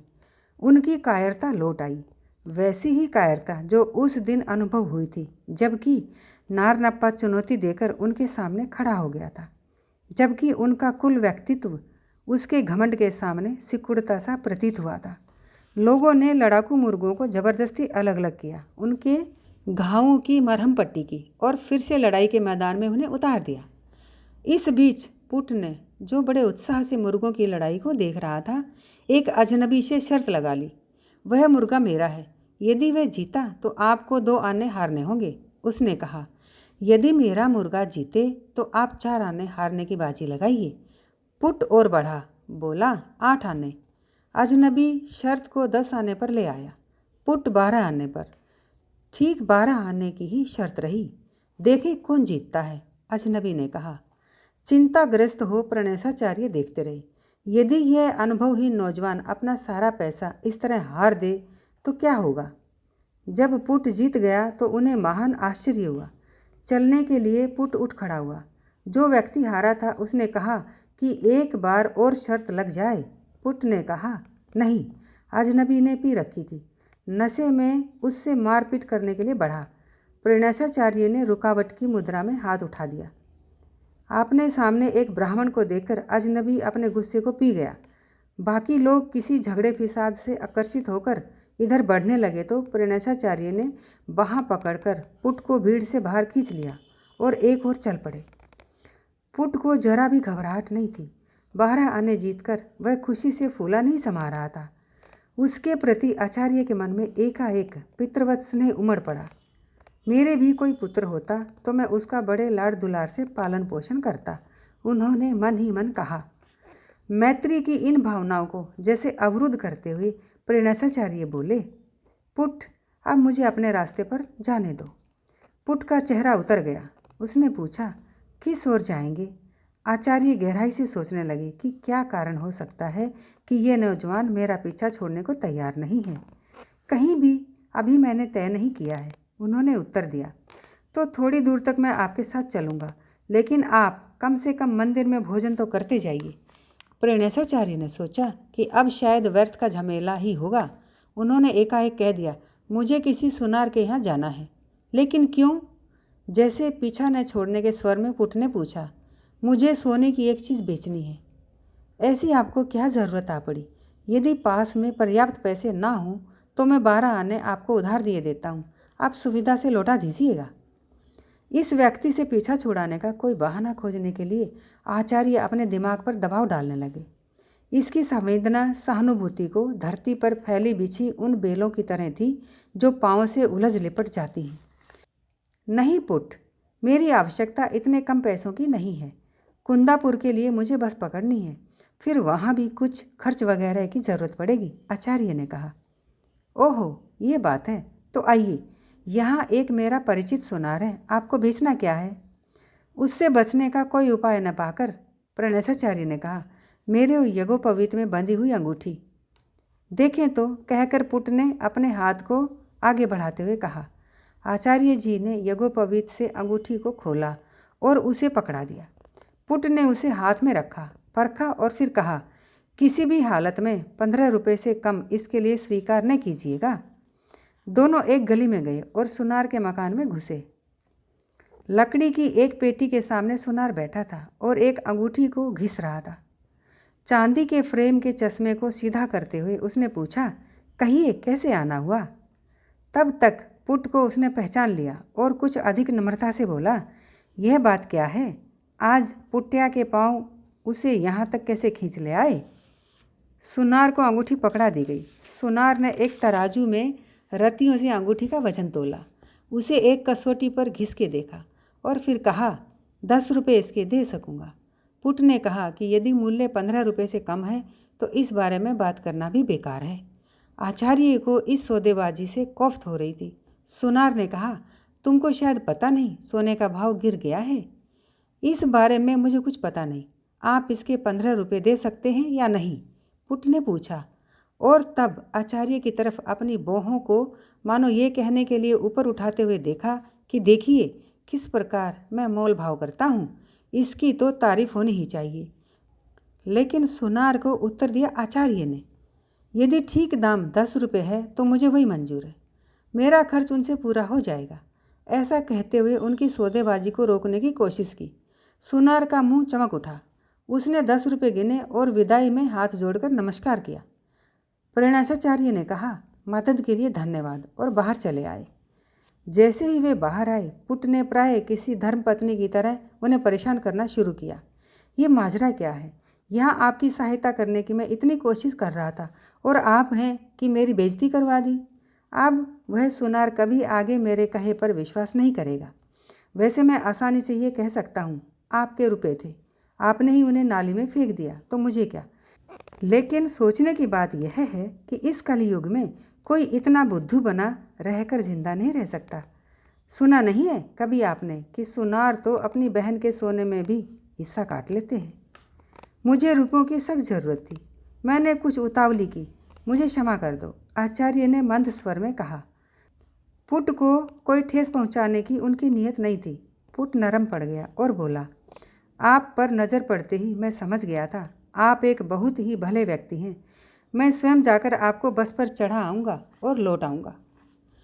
लेकिन अब जैसा मैं कहता हूँ मान लीजिए, मुझे किसी से मिलने के लिए जाना है, आप भी मेरे साथ आएँ। उसके बाद मंदिर जाकर आप भोजन करें, अभी काफ़ी समय शेष है। यहाँ शाम तक अतिथियों की पंक्ति के बाद पंक्ति को भोजन कराया जाता है। रात आप कहीं यहीं बिता लेना, सुबह उठकर हम तीर्थहल्ली चले जाएंगे, 5 मील पर ही तो है, वहाँ से अंगूबे के लिए बस मिल जाएगी। यदि टैक्सी से पहाड़ से सीधा नीचे उतर जाएं तो कुंदापुर के लिए बस पकड़ना सहज होगा। टेंट में कुंदापुर के भाड़े के लिए अंगूठी को बेचकर प्राप्त रुपयों को खोजते हुए आचार्य ने कहा, ठीक। पुट ने कहा, रुपयों को खूब बचा कर रखिए। आचार्य ने सोचा कि इस व्यक्ति से मंदिर में भोजन के लिए जाने पर पीछा छुड़ा पाना आसान रहेगा। यह पुट बिना किसी भी कारण या उद्देश्य के क्यों अपनी ज़िंदगी को किसी दूसरे की ज़िंदगी से उलझाना चाहता है। कौन जाने, शायद किसी पुराने जन्म के ऋण ही इस बहाने चुकाए जा रहे हों। इस व्यक्ति के संग से बच भागना कितना मुश्किल जान पड़ रहा है, पाँव में लिपट रही बेलों की तरह। कैसे कोई कह सकता है कि हर किसी का जीवन मात्र अपना ही जीवन होता है। मंदिर की भीड़ भरी गली से एक संकरी गली में जाते हुए पुट ने कहा, इस रास्ते चले आइए। एक सुनसान जगह पर पहुंचने तक वे चलते रहे। एक छोटा सा नाला था जिसे पार करने के लिए बांसों का पुल सा बना हुआ था। बाढ़ को लांघ कर वह एक गीले खेत में पहुँचे। उसके किनारे किनारे चलते हुए आचार्य को मुर्गों की लड़ाई फिर से याद हो आई। कैसे एक मुर्गा दूसरे को घायल कर उस पर चढ़ बैठा था। पंखों और पैरों में कैसा चापल्य आ गया था। कैसे एक मुर्गे ने दूसरे को चीरते फाड़ते उसके मांस और पुट्टों पर अधिक और अधिक वार करते करते उसे पराजित कर दिया था। धूप में चाकुओं की धार किस तरह चमक रही थी और फिर वे आँखें, देसी ठर्रे की फैली बदबू, जबरन एक दूसरे से अलग किए जाने पर भी मरहम पट्टी हो जाने के बाद कैसे वे मुर्गे काक कोक कोक पुकारते और हाँफते हुए फिर से भिड़ जाने को चंचल हो रहे थे। विवश करने वाली मजबूरियों, बदले की भावना और लालच का वह पिशाच संसार। मैं तो वहाँ एक निकम्मे प्रेत की तरह बैठा रहा। उस भिषिका से संत्रस्त होकर मैंने जानबूझकर अपने में परिवर्तन लाने और उस जगत में प्रवेश पाने की कोशिश की। और वह कलाबाजी दिखाती हुई डोम कन्या, कलाबाजी दिखाते हुए बांस के एक कोने पर आसमान में झूलती हुई शरीर के प्रदर्शन के लिए उसने चिपटे हुए कपड़े पहने हुए थे। किस आसानी से वह नीचे फिसल आई, फिर नाची। बिल्लोरी गलियों के ढक्कन वाली सोडे की वे बोतलें गोलियों के दबाए जाने पर कैसी आवाज़ करती थी। उनमें भरा रंगीन पानी, यकायक डकारों की खुशबू, कामना का भभकना, अनुभव की इच्छा, तृप्ति की हवस। वे सप्रयोजन आँखें, नजरें जो रंग बिरंगे रिबनों, गुब्बारों और मंदिर के शिखर पर अलंकृत चित्रों पर फिसल रही थी। सभी ओर घूमती स्तर्क आँखें, मेरी पीठ के पीछे, सामने, दाईं बाईं ओर फड़फड़ाते हुए पंखों को देखती आँखें, चाकुओं को, चोंचों को घायल करने को उत्सुक पंजों को घूरती आँखें और उनमें डूबे हुए वे सब। भावनाओं की तद्रुपता, आकांक्षाओं और तृप्तियों के बीच का अद्वैत। तत्वमसि, तत्वमसि। और मेरी भयातुरता प्रेत के स्थान पर पिशाच हो जाने का भय। बीड़ी सुलगाते हुए और हंसते हुए शरारत भरी आवाज़ में पुट ने पूछा, जानते हैं कि हम लोग कहाँ जा रहे हैं? प्रणेशाचार्य ने सिर हिलाकर बताया कि नहीं। मेरे भले आचार्य जी, मुझे तो आपकी हर बात पसंद है। आप जहाँ कहीं भी जाने को तैयार हैं, कभी सवाल नहीं करते। मेरा स्वभाव भी कुछ ऐसा ही है। एक प्रकार मैं भी इसी तरह एक मित्र के कहने पर शिवमोगे तक चला गया था। मेरे ससुर की शिकायत रहती है, पुट जहाँ जाता है वहीं का हो जाता है पुट। अपना पुट ना एक बार नज़र से उसे ओझल हो जाने दो तो फिर हाथ में कठिनाई से आएगा। पकड़ लो तो तुम्हें फिर छोड़ेगा नहीं, ऐसा कहते हैं वह। आपने कहा था ना कि आपने किसी को मिलने जाना है ना? आचार्य जी, मुझे इस तरह संबोधित करके शर्मिंदा न करें, तू कहकर ही बुलाएं। मुझसे आप कहकर बोलोगे तो मेरी उम्र घटेगी। अच्छा भाई, नज़दीक ही एक बगीचा है, वह सामने दिख रहा है। मेरी एक परिचिता युवती वहाँ रहती है, जिसने बगीचे को ठेके पर ले रखा है। बिल्कुल अकेली रहती है, बड़ी बहादुर है, बहुत ही अनिंद है। उसका रूप इतनी साफ स्वच्छ कि उसे छूने से पहले हाथ धोने पड़ते हैं। दूर से मेरे रिश्ते की है, आप जैसे सनातन ब्राह्मणों का बड़ा सम्मान करती है। उससे मिल लें, फिर तुरंत चल देंगे। यदि मैं उसे मिलने न जाऊं तो वह जाने कब तक उल्हाना देती रहेगी। सुना था कि तुम शहर आए थे। पुट अपना मुंह दिखाए बिना ही लौट गए। यह भी जानने की चिंता नहीं हुई कि मैं जिंदा हूँ या मर गई। इतने व्यस्त रहने लगे हो क्या? आप जानते ही हैं, मैं किसी का दिल कभी नहीं दुखाना चाहता। आदमी की ज़िंदगी का क्या भरोसा है? इस क्षण सांस ले रहा है, अगले ही क्षण चल बसता है। बताइए, फिर किसी का दिल क्यों दुखाया जाए? इसीलिए हर बात का उत्तर मैं स्वीकृति में देता हूँ, ना कभी नहीं करता। लेकिन आचार्य जी, उधर आपको बता ही चुका हूँ कि मेरी पत्नी मेरे लिए कितने कलह कलेश का कारण बन चुकी है। हर महीने अपने मायके जाना चाहती है। शुरू में तो मैं उसे मना नहीं करता था, बाद में इनकार करने लगा।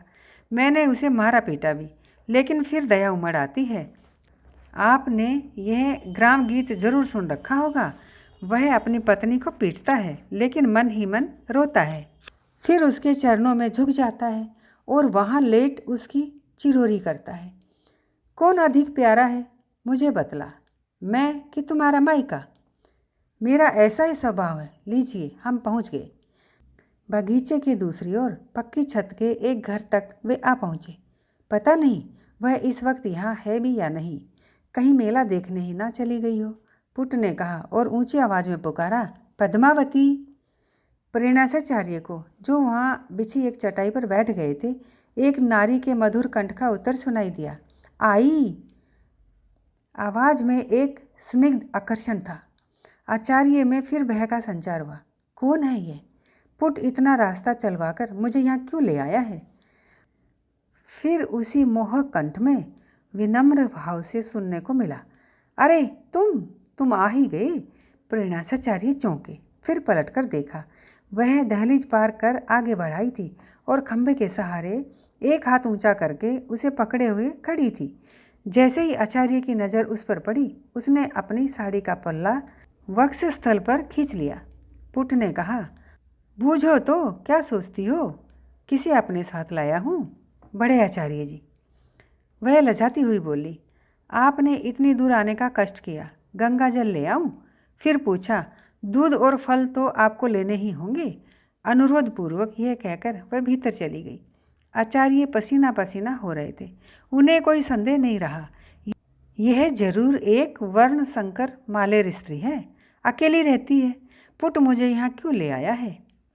उनकी सारी बड़बड़ाहट जैसे एकाएक रुक गई थी।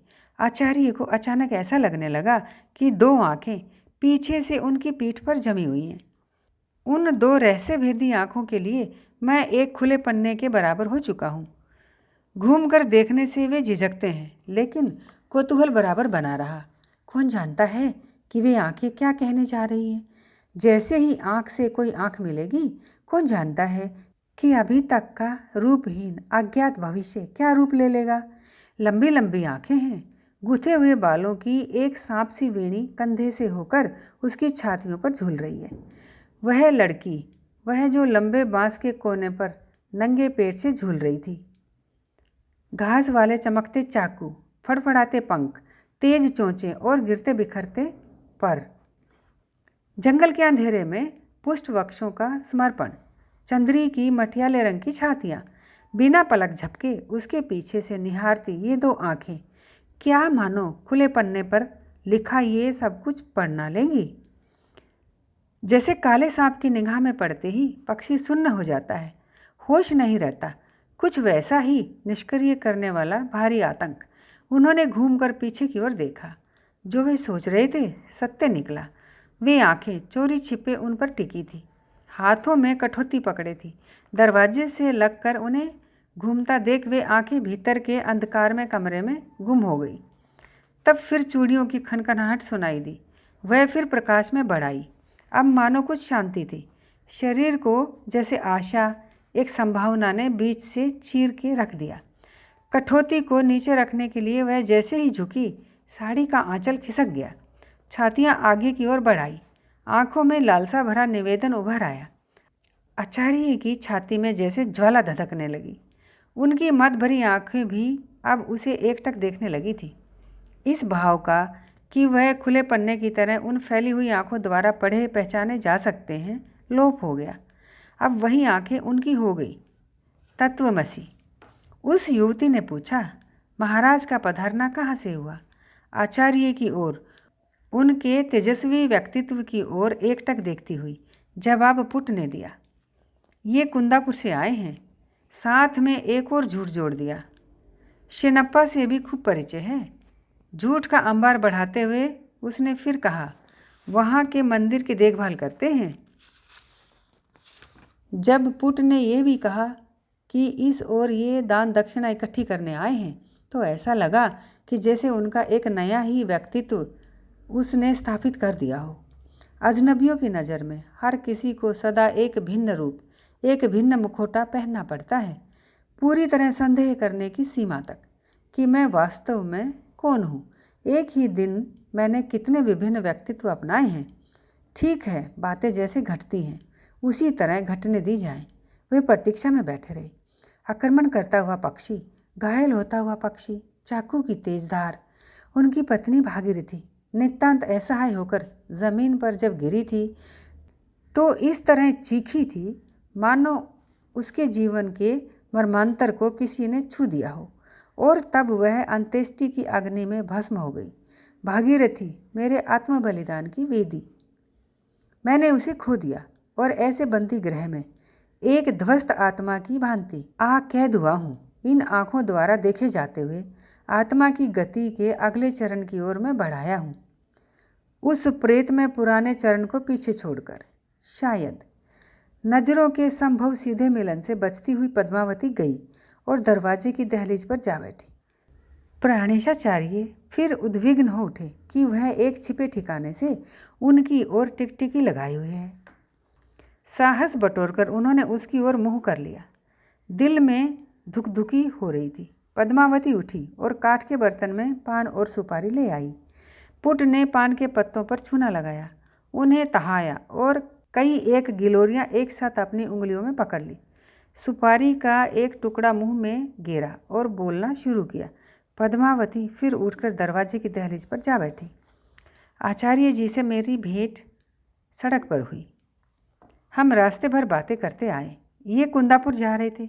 मैंने कहा, एक रात यहीं क्यों ना रुक जाएं, सुबह उठते ही तीर्थहल्ली चले जाएं, जहाँ कुंदापुर के लिए बस पकड़ी जा सकती है। क्या ख्याल है? ऐसा ही ठीक रहेगा ना? लाज से कुछ झुकती पद्मावती ने भी इस ख्याल का समर्थन किया। तो ठीक, रात यहीं क्यों ना काटी जाए और सुबह उठते ही प्रस्थान कर दिया जाए। प्रेरणाचार्य का सांस जैसे रुक गया था। उनके कानों में भीषण गर्जन की आवाज़ें भर रही थी। हाथ पसीने से तरबतर हो गए थे। नहीं नहीं, आज नहीं, कल। जिस निर्णयात्मक क्षण की मैं प्रतीक्षा में हूँ, वह क्षण आज का, इसी घड़ी का नहीं है।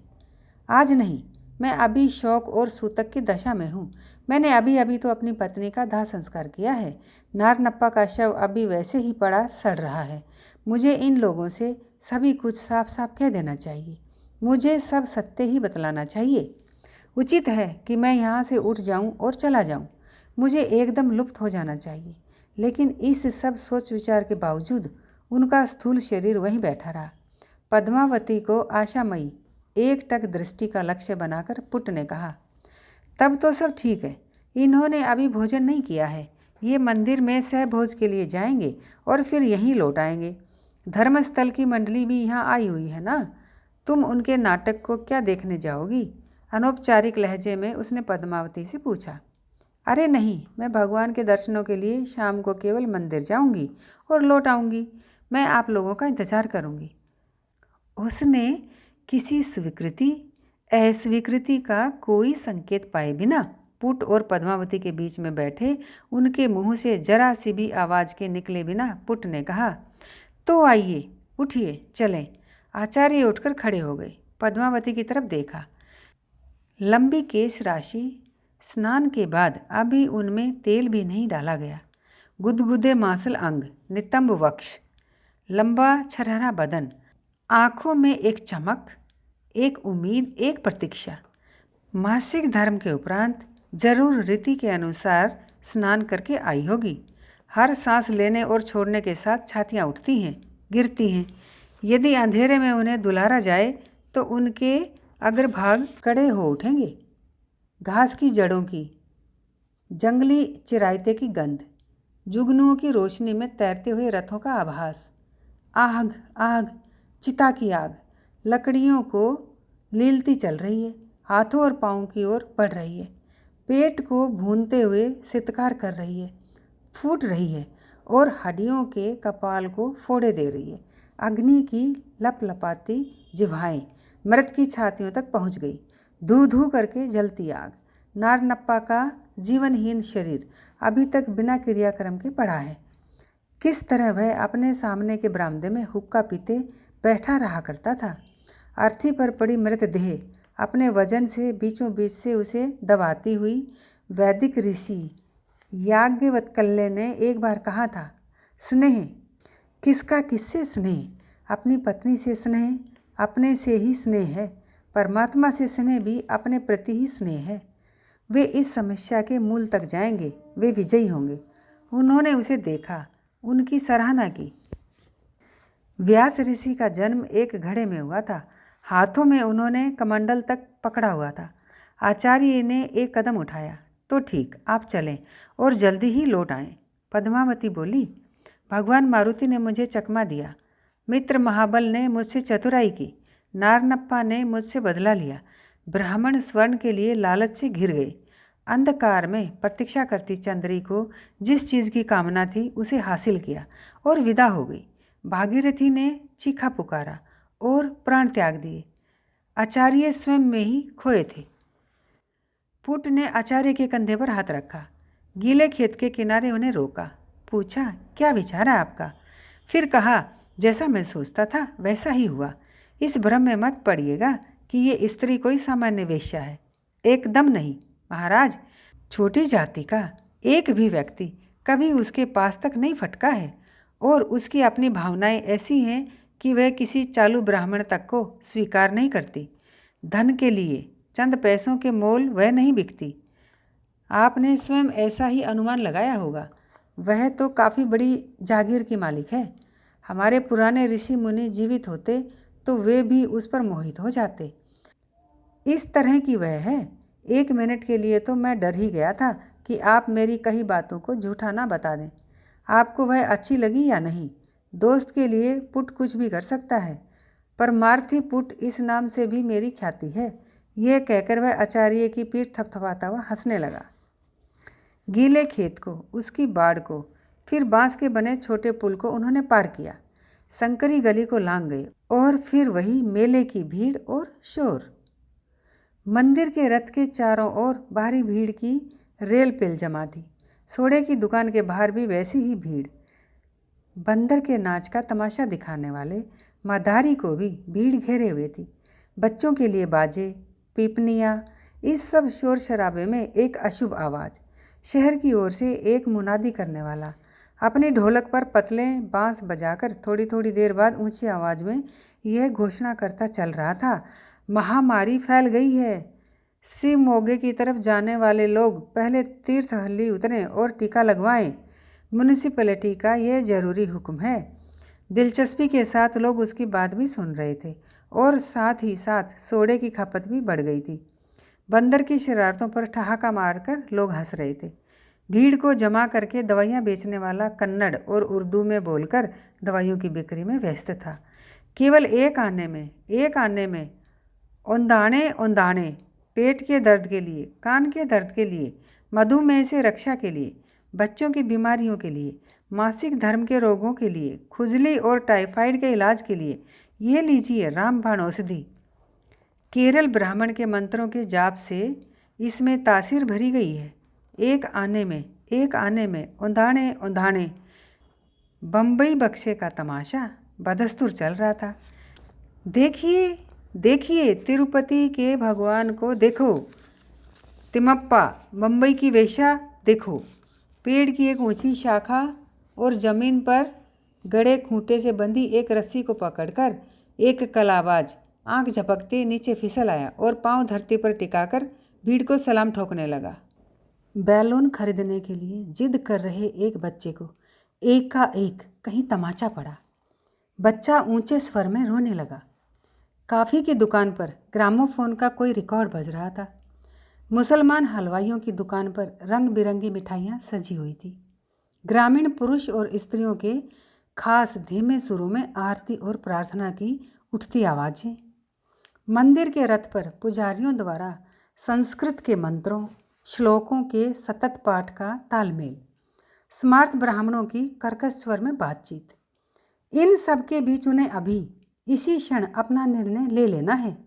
फैसला करना है कि 25 वर्ष की अनुशासन से पूर्ण, नियमों में बंधी जिंदगी को क्या वे छोड़ दें और सामान्य दुनियावी आदमी की भांति बन जाएं? नहीं, इन सब से पहले नारनप्पा के शव का संस्कार आवश्यक कर्तव्य है। उसी के बाद किसी दूसरे निर्णय की बात सोची जा सकती है। मठ के गुरु से आदेश लेकर गरुड़ और लक्ष्मण आज लौट आए होंगे। यदि गुरु ने अनुमति देने से इनकार कर दिया तो वे क्या करेंगे? फिर एक बार इस पूरे दुविधा चक्र से गुजरना होगा। वे मंदिर के पास रुक गए। एक ब्राह्मण एक सुर के बाजे पर कोई भक्ति का गाना गा रहा था। कैसे तुम्हें रिझाऊं, कैसे तुम्हारी सेवा करूं, ओ भगवान, जब पुट ने उसके बर्तन में एक पैसा डाल दिया तो हाथ और पाँव के स्थान पर ठूंठ दिखाता हुआ एक कोढ़ी भिखारी घिसटता हुआ उसकी ओर बढ़ाया। इस पापी के ना हाथ है ना पैर है। चिरोरी और मिन्नत करते हुए वह वहीं ज़मीन पर लौट गया। उठा उठाकर अपना ठूंठ दिखाने लगा। उन्हीं से अपनी छाती पीटने लगा। कोढ़ से उस भिक्षुक के अंग प्रत्यंग को गला हुआ देखकर प्रणयाचार्य को फिर से नारनप्पा की याद आ गई। बिना संस्कार के वह पड़ा सड़ रहा होगा। पुट ने उस भिखारी की तरफ भी एक पैसा फेंक दिया। तब तो और भी अनेक लंगड़े लूले अपाहिज भिखारी उसकी तरफ आने लगे, घिसटते हुए, अपने पेट पीटते हुए, अपने सिर और मुंह पर हाथ मारते हुए। बढ़े चलो, बढ़े चलो, आचार्य ने पुट की ओर देखकर कहा। पुट ने कहा, आप पहले मंदिर जाकर खाना खा आए, लेकिन तुम भी साथ क्यों नहीं आते, कहकर प्राणेशाचार्य ने न्योता दिया।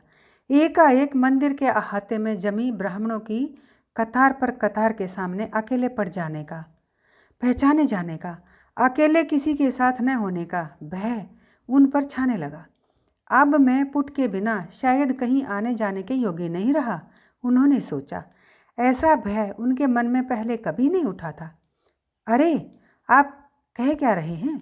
भूल गए कि मैं ब्राह्मण नहीं हूँ, बल्कि मालेर हूँ। पुट के इस कथन के उत्तर में आचार्य ने उत्तर दिया, चिंता मत करो, तुम मेरे साथ आ जाओ। मजाक कर रहे हैं आप क्या? यह जगह मेरे परिचितों से भरी हुई है। ऐसा ना होता तो मैं शायद चला भी चलता। सुनार के उस बच्चे के बारे में आप ज़रूर जानते होंगे या नहीं, जिसने तरह तरह के झूठ बोलकर मठ में नौकरी कर ली थी। लेकिन हम मालेर तो यज्ञोपवीत भी धारण करते हैं, आपको पता ही है। केवल बात करने के लिए ऐसा कह रहा हूँ, लेकिन सच आपके साथ बैठकर भोजन करने का ना मुझ में साहस है, ना ऐसी उद्दता का भाव ही। आप कृपा करके भोजन के लिए जाएं, मैं यहीं प्रतीक्षा करूँगा। चारों ओर से घेरे हुए भिक्षुकों के कारण विनतियाँ सुनने की आचार्य में ज़्यादा क्षमता नहीं थी। स्तब्ध सी अवस्था में वे मंदिर में प्रवेश कर गए। मंदिर के चारों ओर ऊंचे चबूतरों पर केले के पत्ते बिछा दिए गए थे। हर एक पत्ते के सामने एक एक भोजनाकांक्षी ब्राह्मण बैठा हुआ था। उनके चेहरों पर आंखें फिराते हुए प्रणेशाचार्य का दिल बैठने लगा। मुझे कोई पहचान ले तब क्या होगा, एकाएक भाग जाने की इच्छा हुई, लेकिन पाँव मानो जड़ हो गए थे, वहीं जमे खड़े रहे और सोचने लगे, मैं क्या करने जा रहा हूँ? कैसा नीच काम मेरे हाथों होने जा रहा है? शोक और सूतक का दूषित समय अभी मुझ पर है, और इसे भली भांति जानते हुए भी क्या इन ब्राह्मणों की पंक्ति में बैठकर इनके साथ खाना खा सकता हूँ? अपने पातक की छाया से इन सबको भी दूषित कर दूँ। यदि मैंने इनके साथ यहाँ बैठकर भोजन कर लिया तो मेरा पाप मंदिर से लगे सरोवर की मछलियों को मारने से नारनप्पा के पाप से कम जघन्य नहीं होगा। भोजन के दौरान यदि इन्हें खबर मिल गई कि यही प्रणेशाचार्य हैं कि पत्नी की मृत्यु के बाद अभी सूतक की दशा में हैं, तो कैसा भयंकर कलंक लगेगा। रथ यात्रा का सारा उत्सव रद्द कर दिया जाएगा। हजारों हजार आंखें उन्हें निगलने को होंगी। यहाँ अभी एक पत्तल खाली बची है, इधर आ जाएं, कोई पुकार रहा था। उन्हें आश्चर्य हुआ। घूमकर देखा, एक पंक्ति के अंत में बैठा हुआ एक ब्राह्मण उन्हें निमंत्रित कर रहा था। अब वे क्या करें? हे भगवान, अब क्या करना उचित है? वे वहीं स्थिर खड़े रहे। अरे, सुना नहीं आपने? पुकार रहे ब्राह्मण ने हंसते हुए प्रणेशाचार्य की तरफ हाथ बढ़ाते हुए और खाली जगह और खाली पत्ते की ओर इशारा करते हुए कहा, देखिए यहाँ, यह पत्ता मैंने आपके लिए सुरक्षित कर छोड़ा है और आपके लिए इस पर एक सकोरा भी रख दिया है। यदि मैं ऐसा ना करता तो भोजन के लिए आपको अगली पंक्ति की बारी की प्रतीक्षा करनी पड़ती। चित्रखचित से आचार्य झड़वत जाकर उस स्थान पर बैठ गए। उनका सिर चकरा रहा था। अपने मन को शांत करने के प्रयास में वे सोचने लगे, हे परमात्मा, इस सारे भय आतंक का मूल कारण क्या है? क्या किसी नए जन्म से पूर्व की यह प्रसव पीड़ा है, या ये भय उस प्रकार का है जो कि आज रात यदि मैं पद्मावती के साथ सो जाऊं तो लुप्त हो जाएगा। यदि मैं जाकर चंद्री के साथ रहने लगूंगा तो क्या यह निर्मूल हो जाएगा? मेरे निर्णय का कोई मूल्य भी है क्या? मेरे प्रारब्ध में कहीं ऐसा तो नहीं है कि मनुष्य के रूप में ही मैं प्रेत बनकर सदैव संशय असंशय के बीच डोलता रहूं। मेरे साथ अब पुट होता तो कितना अच्छा होता। क्या मैं उठूं, बाहर चला जाऊं? मेरे साथ बैठा हुआ ब्राह्मण तब क्या सोचेगा? भोजनार्थ बैठे हुए ब्राह्मणों की पंक्ति के बीच से एक ब्राह्मण सकोरों को पवित्र जल से भरता चला गया। दूसरे ने प्रत्येक पत्ते की एक और कड़छी भर खीर गिर दी। उसी के पीछे दो हट्टे कट्टे ब्राह्मण चावल परोसते हुए और ये कहते हुए बढ़ते चले आए, रास्ता छोड़िए, रास्ता छोड़िए, रास्ता। फिर दाल और ककड़ी की पिसी हुई चटनी खाना परोसने के लिए सामने आए। हर नए चेहरे से एक बारगी फिर वह जाग जाता था। संभव है यह व्यक्ति मुझे जानता हो, मुझे पहचान ले, तब मैं क्या करूँगा? जिस ब्राह्मण ने उसके लिए स्थान बनाया था और जो साथ ही बैठा था, उसका रंग काला और डील डोल भीमसेन की तरह भारी भरकम था। स्मार्ट था। माथे पर चंदन के टीके की लंबी रेखाएं खिंची हुई थी। जैसे ही उसने आचार्य की ओर रुख किया, उन्हें उससे भय लगने लगा। भय और भी बढ़ा जब वह आचार्य से कुछ पूछताछ करने लगा। क्या मैं जान सकता हूँ कि आपका आना कहाँ से हुआ? मैं तो इसी घाटी का हूँ। लेकिन ठीक कहाँ के हैं? क्या घाटी की निचली ओर के? हाँ, कुंदापुर का। मैं जान सकता हूँ कि आप किस जाति के हैं? मैं वैष्णव हूँ। किस उपशाखा के? शिवल्ली के। मैं कोट उपशाखा का हूँ। आपका गोत्र क्या है? भारद्वाज। मैं अंगिरस गोत्र का हूँ। महाराज, मुझे आपसे मिलकर बड़ी खुशी हुई। हमारी एक पुत्री है, जल्दी ही विवाह योग्य हो जाएगी। 1-2 वर्षों में रजस्वला हो जाने लगेगी। हमारा आचार अभी उतना भ्रष्ट नहीं हुआ है कि घरों में रजस्वला लड़कियों को रोक रखें और तब उनके लिए वरों की तलाश करें। स्वामी जी, अपने गोत्र में कोई योग्य वर हो तो बतलाइएगा। कन्यादान में किसी पिता की चिंता को दूर करने में सहायक होना बड़े पुण्य का कार्य है। कन्या की जन्मपत्री मैं आपको आज दे दूंगा। भोजन कर लें, फिर चलते हैं। आप आज की रात हमारे यहाँ ही ठहरें। एक दोने में रस्म डलवाते वक्त प्रणेशाचार्य ने सिर उठाकर देखा। परोसने वाला ब्राह्मण बड़े गौर से उन्हें ताक रहा था। क्षण भर वह रुका, फिर चल दिया। ठीक है, प्रणेशाचार्य ने बातचीत का सिलसिला तोड़ देने के लिए कह दिया। क्या यह संभव है कि जो ब्राह्मण रस्म परोस रहा था उन्हें पहचान गया हो? उसके मस्तक पर कोयले से बनाया गया तिलक लगा है, जिससे यह उन्हीं के समान माधव सिद्ध होता है। अब अपने स्थान से वे उठ भी नहीं सकते।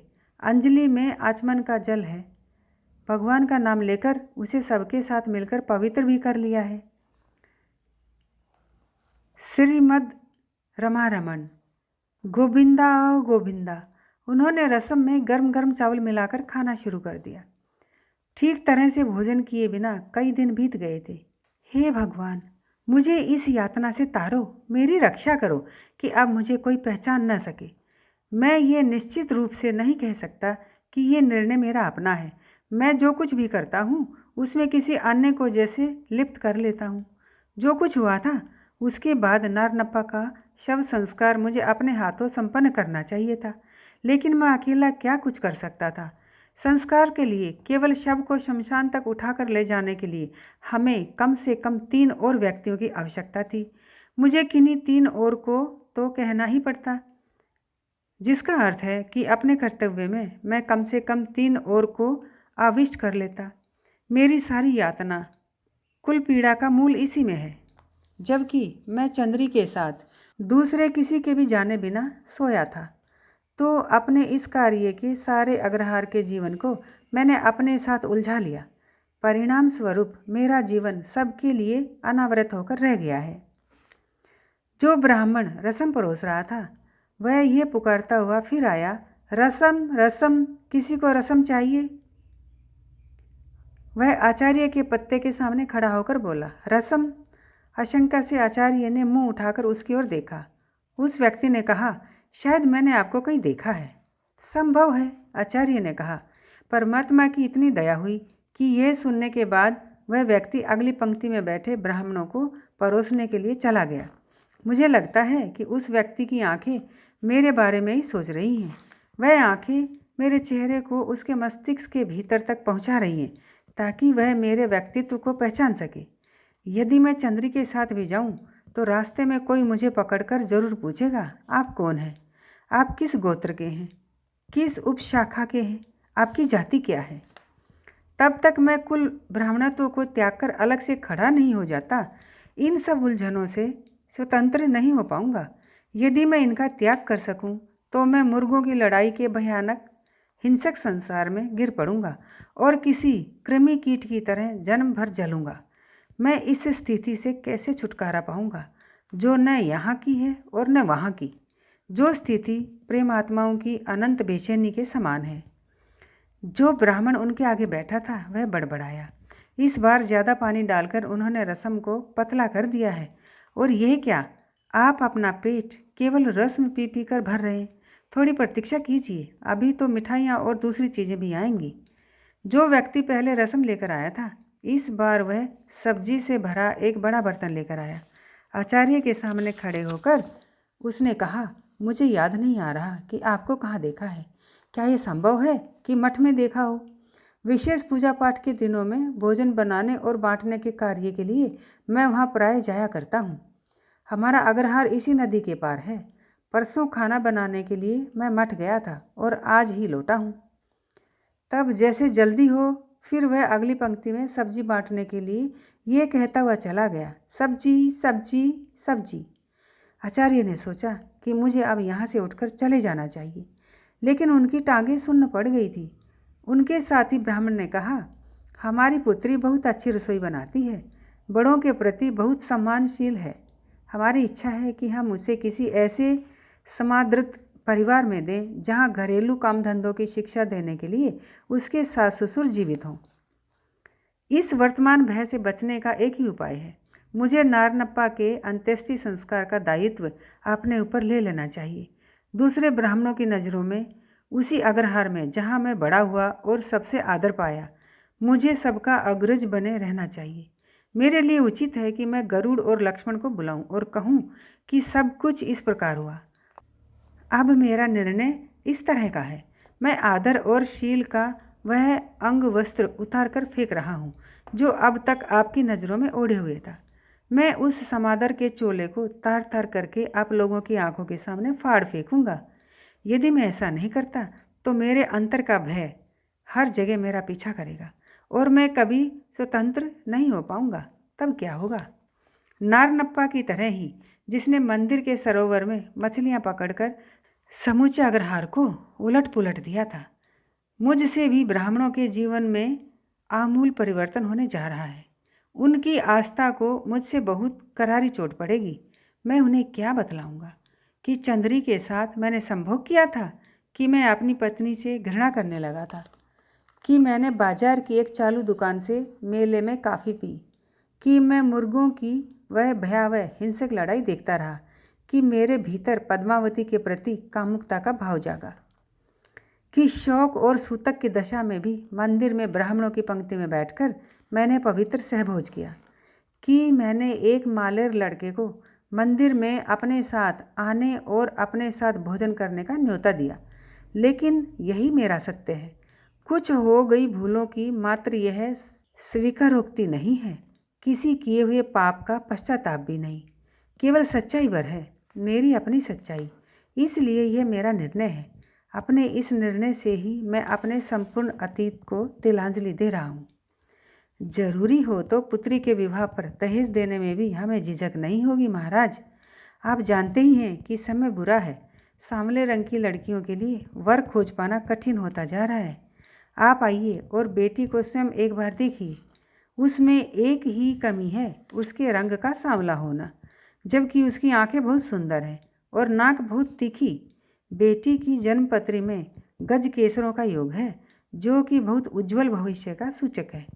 वह जिस घर जाएगी, लक्ष्मी के वहाँ पाँव पड़ेंगे। साथ बैठे हुए ब्राह्मण ने चावल और सब्जी खाते हुए आचार्य जी से कहा, लेकिन यदि मैं अग्रहार के ब्राह्मणों को कुछ नहीं बतलाता हूँ, यदि नारनप्पा का शव पूरे कर्मकांड के अनुसार चिता पर नहीं जलाया जाता है तो मैं भय से कभी छुटकारा नहीं पा सकूंगा। यदि किसी को बिना बतलाए मैं चंद्री के साथ रहने का निर्णय ले लूं तो वह निर्णय ना तो संपूर्ण ही होगा और ना भय से हीन ही। अब मुझे अंतिम निर्णय शीघ्र ही ले लेना चाहिए। अब तक जो जो बातें परोक्ष में हो रही हैं वे प्रत्यक्ष में होनी चाहिए। मुझ में दूसरों की आंखों में आंखें डालकर देखने की हिम्मत आनी चाहिए। लेकिन कोई भी निर्णय लूं, क्या मेरी यातना यंत्रणा में कमी होगी? यदि मैं बातों को छिपाता हूं तो सारी जिंदगी इस खतरे की पीड़ा बनी रहेगी कि कोई खोज रही आंख इन बातों का भेद जान पहचान लेगी। यदि मैं ऐसा नहीं करता हूं तो मैं दूसरे बहुत से लोगों के जीवन को अपने ब्राह्मणत्व की सच्चाई को निरावरण करते हुए अस्त व्यस्त कर दूंगा। क्या मेरा यह अधिकार है कि दूसरों के जीवन को अपने इस निर्णय से अपने जीवन से उलझा लूं? इन सारे तर्क वितर्क में कितनी पीड़ा है, कितनी कायरता है।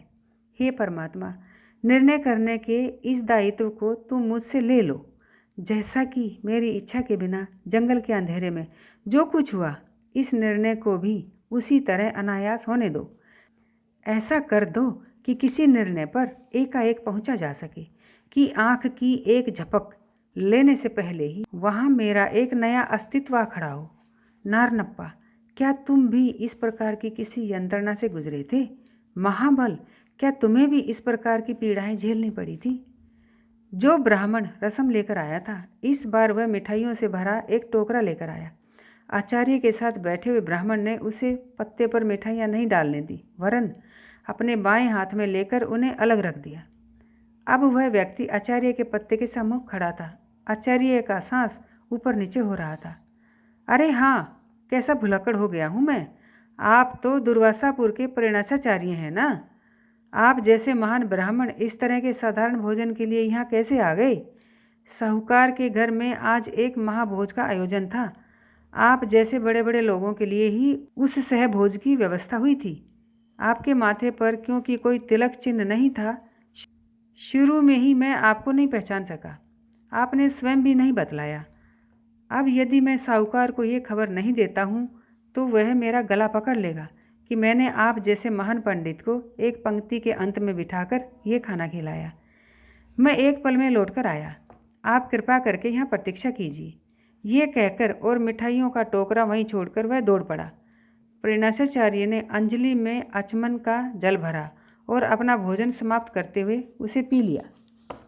अपनी जगह से वह एकदम उठे और चल पड़े। जो ब्राह्मण उनसे अलग पत्ते के सामने बैठा हुआ था चिल्लाया, स्वामी जी, अभी तो खीर भी परोसी जाएगी। लेकिन मंदिर से बाहर चले आने तक उन्होंने पीछे पलटकर नहीं देखा। वे बिना हाथ धोए बाहर चले आए थे, इन सब लोगों और भीड़ से कहीं दूर चले जाने के लिए। अभी कुछ दूर गए थे कि पीछे से एक आवाज़ आई, आचार्य जी। आवाज़ पुट की थी। वह भागता हुआ आया, प्रेरणाचार्य के साथ साथ चलने लगा, जिन्होंने अपनी चाल की गति तेज कर दी थी। स्वामी जी, ये क्या? एक शब्द भी नहीं और आप ऐसे भाग रहे हैं जैसे कि एकाएक हाजत हो उठी हो। यह कहकर पुट हंसने लगा। जब वे भीड़ से दूर आ गए तो आचार्य रुके। अपने अनधोए हाथों को देखकर उन्हें घृणा सी हुई। अरे ये क्या हाजत इतनी ज़्यादा थी कि आप हाथ धोने तक के लिए नहीं रुक सके? मेरे साथ भी ऐसा हो चुका है। चलिए तालाब पर चलें, वहाँ आप निर्वृत्त हो लीजिएगा। दोनों चलकर तालाब पर पहुँचे। रास्ते में पुट ने कहा, आचार्य जी, मैंने एक फ़ैसला किया है। मैं कुंदापुर तक आपके साथ चलूँगा। मैंने पहले आपको नहीं बतलाया था कि मेरी पत्नी बच्चों को लेकर 1 महीने से ज़्यादा हुआ अपने मायके गई हुई है। उसने मुझे एक पत्र भी नहीं लिखा। मुझे उससे बातचीत करनी है और उसे वापस लाना है। आप बुजुर्ग हैं, मेरा इतना उपकार कीजिए। मेरे साथ चलकर मेरी पत्नी को सदुपदेश दीजिए। वह आपकी बात ज़रूर सुनेगी। आप एक दिन में ही मेरी पत्नी के गुरु और साथी बन जाएंगे। एक और बात आचार्य जी, इधर उधर बातें करने का मेरा स्वभाव नहीं है। पद्मावती के घर आज रात आप सोएंगे। यह बात किसी को कभी भी पता नहीं चलेगी। यह मैं अपनी माँ की शपथ खाकर कहता हूँ। मेरे मुंह से एक शब्द नहीं निकलेगा। वहाँ खड़ा मैं बंदर का नाच देख रहा था। आपको दौड़ते हुए देखा तो हंसी आ गई। कभी कभी ऐसा हो ही जाता है कभी कभी तो खाना आधा ही खाया हो तो पेट इतने ज़ोर से उमड़ता है कि फिर रोका नहीं जा सकता। यह अनुमान लगाकर कि आपकी भी वही दशा हो रही है, मैं हंसने को हुआ। प्राणेशाचार्य सीढ़ियाँ उतरकर तालाब में घुस गए और अपने हाथ धोए, कुल्ला किया। ऊपर तालाब की ईंट की दीवार से टेक लगाकर पुट खड़ा था। आचार्य जब ऊपर लौट आए और उसके पास आकर खड़े हो गए तो पुट ने कहा, अरे क्या इतनी जल्दी निर्वृत हो गए? देखो पुट, मेरी बात सुनो। सिर ऊंचा उठाकर प्राणेशाचार्य ने देखा। एक तपते दिन की लंबी सी शाम, पश्चिम के आकाश में रक्तिम आभा, सफ़ेद पक्षियों की कतारों पर कतारें अपने घोंसलों को लौट रही हैं। नीचे तालाब के किनारे खड़ा एक बगुला गड़गड़ा रहा है। दीपक कंदील जलाने का प्राय वक्त हो आया है। अग्रहार में कोई भी दीप जले बिना कितने दिन बीत गए हैं। कितने दिन हो गए हैं कि लौटकर शाम को घर आए गाय बछड़ों को छपरों के तले बांधा गया हो, गायों को दुहा गया हो, उस दूध से भगवान के चरण धोए गए हों। सपने में किसी दुनिया के घुल जाने के समान सामने के पहाड़ों की स्पष्ट श्रृंखला धूमिल पड़ने लगी। एक क्षण पहले के आकाश का रंग दूसरे ही क्षण बदलने लगा। आकाश सूना सुनसान पड़ गया। शुक्ल पक्ष की पहली रात बीत चुकी है। कुछ ही समय में द्वितीया के चांद की महीन फाँक पहाड़ों के ऊपर दिखलाई पड़ने लगेगी। किसी प्रतिमा को पहली बार स्नान कराने के लिए जल भरे झुकाए गए चांदी के कटोरे के कोने के समान पहाड़ों के बीच की घाटियाँ निस्तब्ध मौन हो जाएंगी।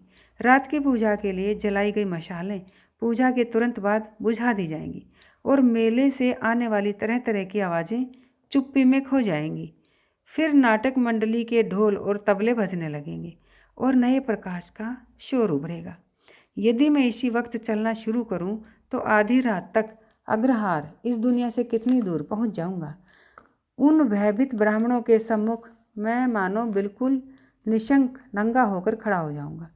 तब मैं उन सबसे ज्येष्ठ उस आधी रात के पल अपना नया व्यक्तित्व पा लूँगा। संभव है कि जब ज्वालाएं नारनपा के शव के चारों ओर नाचेंगी तो एक प्रकार की सांत्वना मुझे पहुँचेगी। जब उन्हें मैं अपने बारे में बतलाऊँगा तो मुझ में पश्चाताप की छुहन भी नहीं होनी चाहिए, किसी दुख का लेश मात्र भी एहसास नहीं कि मैं किसी भी रूप से पापी हूँ। यदि ऐसा संभव न हो तो मैं मन के द्वैध दुविधाओं और संघर्ष से ऊपर कभी नहीं उठ सकूँगा। मुझे ज़रूर महाबल को खोजना है और उससे मिलना है, उससे बतलाना है अपने गुह्यतम अंतरतम के निर्णयों और इच्छाओं को। जो रूप हम देते हैं निसंदेह केवल वही हमारी निजी इच्छाएं आकांक्षाएं होती हैं। यदि यह सच है, मैं उससे पूछना चाहता हूँ, तो क्या अब तुम्हें भगवान से मिलने की इच्छा नहीं होती? संस्कृत का वह पद फिर उनके मानस में गूंज गया। ललित लववंगलता परिशीलन कोमल मलय समीरे प्राणेशाचार्य भावातिरेक से गदगद हो गए। उनमें अनुराग उमड़ आया।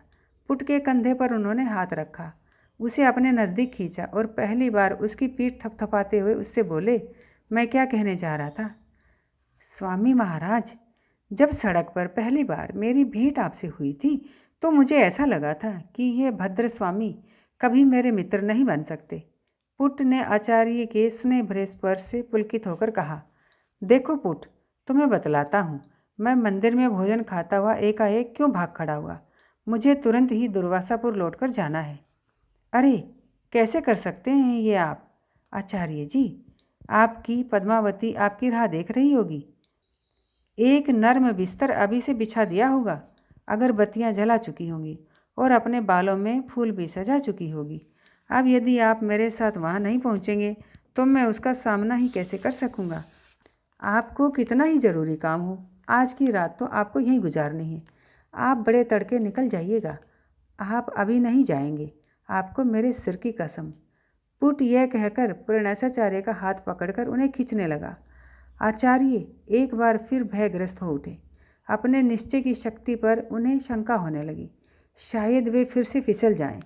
पुट से किसी तरह भी हो छुटकारा पा लेना चाहिए। नहीं पुट, ये असंभव है। क्या सच्चाई कह दूं तुमसे? तुम्हारे मनोभावों को मैं उलझाना नहीं चाहता था, इसीलिए अब तक चुप रहा हूँ। उन्होंने रुक कर एक क्षण सोचा। अंततः एक झूठ कहने का ही फैसला किया। मेरा भाई दुर्वासापुर में मृत्युशैया पर पड़ा है। मंदिर में जब मैं बैठा था तब ये खबर मिली। किसी भी क्षण वह इस स्थिति में मैं किस प्रकार। पुट ने एक लंबा सांस लिया। निराश होने के बावजूद अपनी सहमति जतलाई। तब तो ठीक ही है। चलने को तैयार होते हुए प्रणेशाचार्य ने कहा, अब तुमसे कब भेंट होगी? पद्मावती से कह देना कि मैं कुंदापुर को लौटते वक्त उससे मिलूंगा। अच्छा तो अब चलूं। कुछ सोचता हुआ पुट खड़ा रहा। इस अंधेरे जंगल में आपको मैं इस तरह अकेले कैसे जाने दूं? मैं भी आपके साथ चलूंगा। क्या कहीं प्रणेशाचार्य को नहीं सूझा। किसी भी उपाय से इस आदमी से संपर्क तोड़ सकना असंभव प्राय लगने लगा। फिर भी उन्होंने कहा, मुझे अच्छा नहीं लगेगा कि तुम मेरी खातिर इतनी तकलीफ़ उठाओ। लेकिन पुट मानने को तैयार नहीं हुआ। कोई कष्ट, कोई तकलीफ़ नहीं होगी। मुझे दुर्वासापुर में एक निजी काम है। शायद वहाँ के मेरे एक मित्र नारनप्पा से अब परिचित हों। मेरे भांजे भतीजे परिजातपुर रहते हैं। जब मैं एक बार परिजातपुर गया तो ठीक जैसे आपसे मुलाकात हुई उससे भी हो गई थी। खूब कि मुझे याद हो आया। सारा शहर जानता है कि नारनप्पा ने अपनी सारी सम्मति फिजूल खर्ची में गंवा दी। साड़ी साये में लिपटी किसी नारी देह को वह पास से चला जाने दे, संभव नहीं। वैसी प्रकृति है उसकी। यदि वह आपका परिचित निकल आए तो उससे पद्मावती का जिक्र भी कीजिएगा कि कैसे वह आपको न्योता दे रही थी। भला अब आपसे क्या छिपाऊं? जैसे ही मेरा परिचय नारनप्पा से हुआ, जोक की तरह वह मुझसे चिपट गया और पीछे पड़ गया कि पद्मावती से उसे मैं मिलवा दूं। लेकिन मैं ऐसी बातों में नहीं पड़ता। मैं उस तरह का आदमी नहीं हूँ। फिर भी जब एक ब्राह्मण आपके पीछे ही पड़ जाए तो किया ही क्या जा सकता है। पद्मावती को उसका व्यवहार और शील कतई पसंद नहीं आया। बाद में उसने मुझसे कहा, जाने कितनी पी रखी थी उसने, उसे फिर कभी यहाँ नहीं लाना। इस बात को अपने तक ही रखिएगा। अरे कहाँ बात शुरू की थी, कहाँ आ भटका। मैंने आपको बतलाया था ना कि मेरा गांव तीर्थहल्ली से कुछ ही दूर पड़ता है। नारनप्पा वहाँ के एक बगीचे का मालिक है। अब तो वह तहस नहस हो चुका है, किसी भी देखभाल के एकदम अभाव में। सो एक बार मैं उससे पूछने की कोशिश करना चाहता हूँ, वह बगीचा मुझे किराए पर उठा दो। मैं उस पर मेहनत करूँगा, उसे हरा भरा कर दूँगा। लाभ में तुम्हारा भी हिस्सा रहेगा। इसीलिए मैंने कहा था कि मैं भी आपके साथ चलता हूँ। आचार्य जी, आपको भी अंधेरे मार्ग पर अकेला नहीं चलना पड़ेगा। मेरा भी शायद कुछ काम हो जाए। मन में मच रही उथल पुथल में प्रणेशाचार्य ने पुट की बातें सुनी। क्या इससे मैं कह दूं कि नारनप्पा तो चल बसा है? क्या इसे अपनी वास्तविक दुविधा से परिचित करा दूं? लेकिन इसके भोले हृदय में वह इतना बड़ा तूफान पैदा नहीं करना चाहते थे। यदि वह सचमुच ही उनके साथ चलना चाहे तो उसे कुछ न बतलाना संभव नहीं रह जाएगा। और तब एकाएक जैसे पुट का साथ उन्हें अच्छा लगने लगा। उन सब ब्राह्मणों का सामना मैं अकेला कैसे करूँगा? पहले पुट को सब कुछ बतलाकर इसी की प्रतिक्रिया को देखूं। मेरा इस समय यही सबसे बड़ा अंतरंग है। देखूं कि उसकी आंखों में मैं कैसा लगता हूँ। यह सूझ बुरी नहीं है। पुट से उन्होंने कहा, तो चलो। और तभी कपड़े से ढकी एक गाड़ी ठक ठक ठक सड़क पर बढ़ाई। पुट ने कहा, जरा 1 मिनट रुकिए, और अपना हाथ बढ़ाकर गाड़ी को रोक लिया। गाड़ी के अंदर से सुनहरी किनारे का दुशाला ओढ़े एक स्मार्त ने अपना सिर बाहर निकाल के कहा, क्या चाहते हो तुम? पुट ने कहा, हमारी किस्मत से आपकी गाड़ी ओगंबे की ओर तो नहीं जा रही? सुनहरी किनारे के दुशाले वाले उस व्यक्ति ने हाँ कहा। पुट ने पूछा, आप हम 2 जनों को साथ बैठा सकेंगे? हमें जल्दी से दुर्वासापुर पहुंचना है। लेकिन मेरी गाड़ी में तो केवल एक के लिए ही जगह है। पुट ने आचार्य जी का हाथ पकड़ा और कहा, तो फिर आप तो बैठ ही जाएं। नहीं नहीं, इकट्ठे चले चलेंगे पैदल, आचार्य ने उत्तर दिया। छी छी, इतना लंबा रास्ता पैदल चलकर अपने को थका मत लीजिएगा। मैं आऊँगा और कल आपके दर्शन करूँगा। दुसाले वाले गाड़ी के मालिक को जल्दी थी और उसने इनसे जल्दी फैसला करने के लिए कहा, तो क्या आप में से कोई चल रहा है? दुर्वासापुर पहुंचने से 1-2 मील पहले ही हमें दूसरा रास्ता पकड़ना है। आप में से कोई एक मेरे साथ आ सकता है। गाड़ी पर जल्दी चढ़ जाइए, जल्दी। पुट ने जोर देकर प्रेरणाचार्य को गाड़ी पर चढ़ा दिया। कोई दूसरा रास्ता न सूझने पर आचार्य गाड़ी में चढ़ गए और बैठ गए। गाड़ी चल पड़ी। पुट ने ऊंची आवाज़ में कहा, कल आपसे मिलूँगा। ठीक ठीक, प्रेरणाचार्य ने उत्तर दिया। सफ़र के 4-5 घंटे ही बाकी हैं, फिर उसके बाद। आकाश तारों से भरा हुआ था। एक कोने में द्वितीया के चांद का टुकड़ा, एक तरफ सप्तऋषि मंडल। अचानक कहीं से ढोल बजने की आवाज़ आई। जहाँ तहाँ मशालों की रोशनी, पहाड़ी पर गाड़ी खींचते हुए बैलों के सांस उसास की ऊंची आवाज़, उनके गले में बंधी घंटियों की रुनझुन। उनकी यात्रा अभी 4-5 घंटे और बीतने हैं, फिर उसके बाद क्या होगा? प्रेरणाचार्य उत्सुकता से, उद्विग्नता से, आशा से उस घड़ी की प्रतीक्षा कर रहे थे।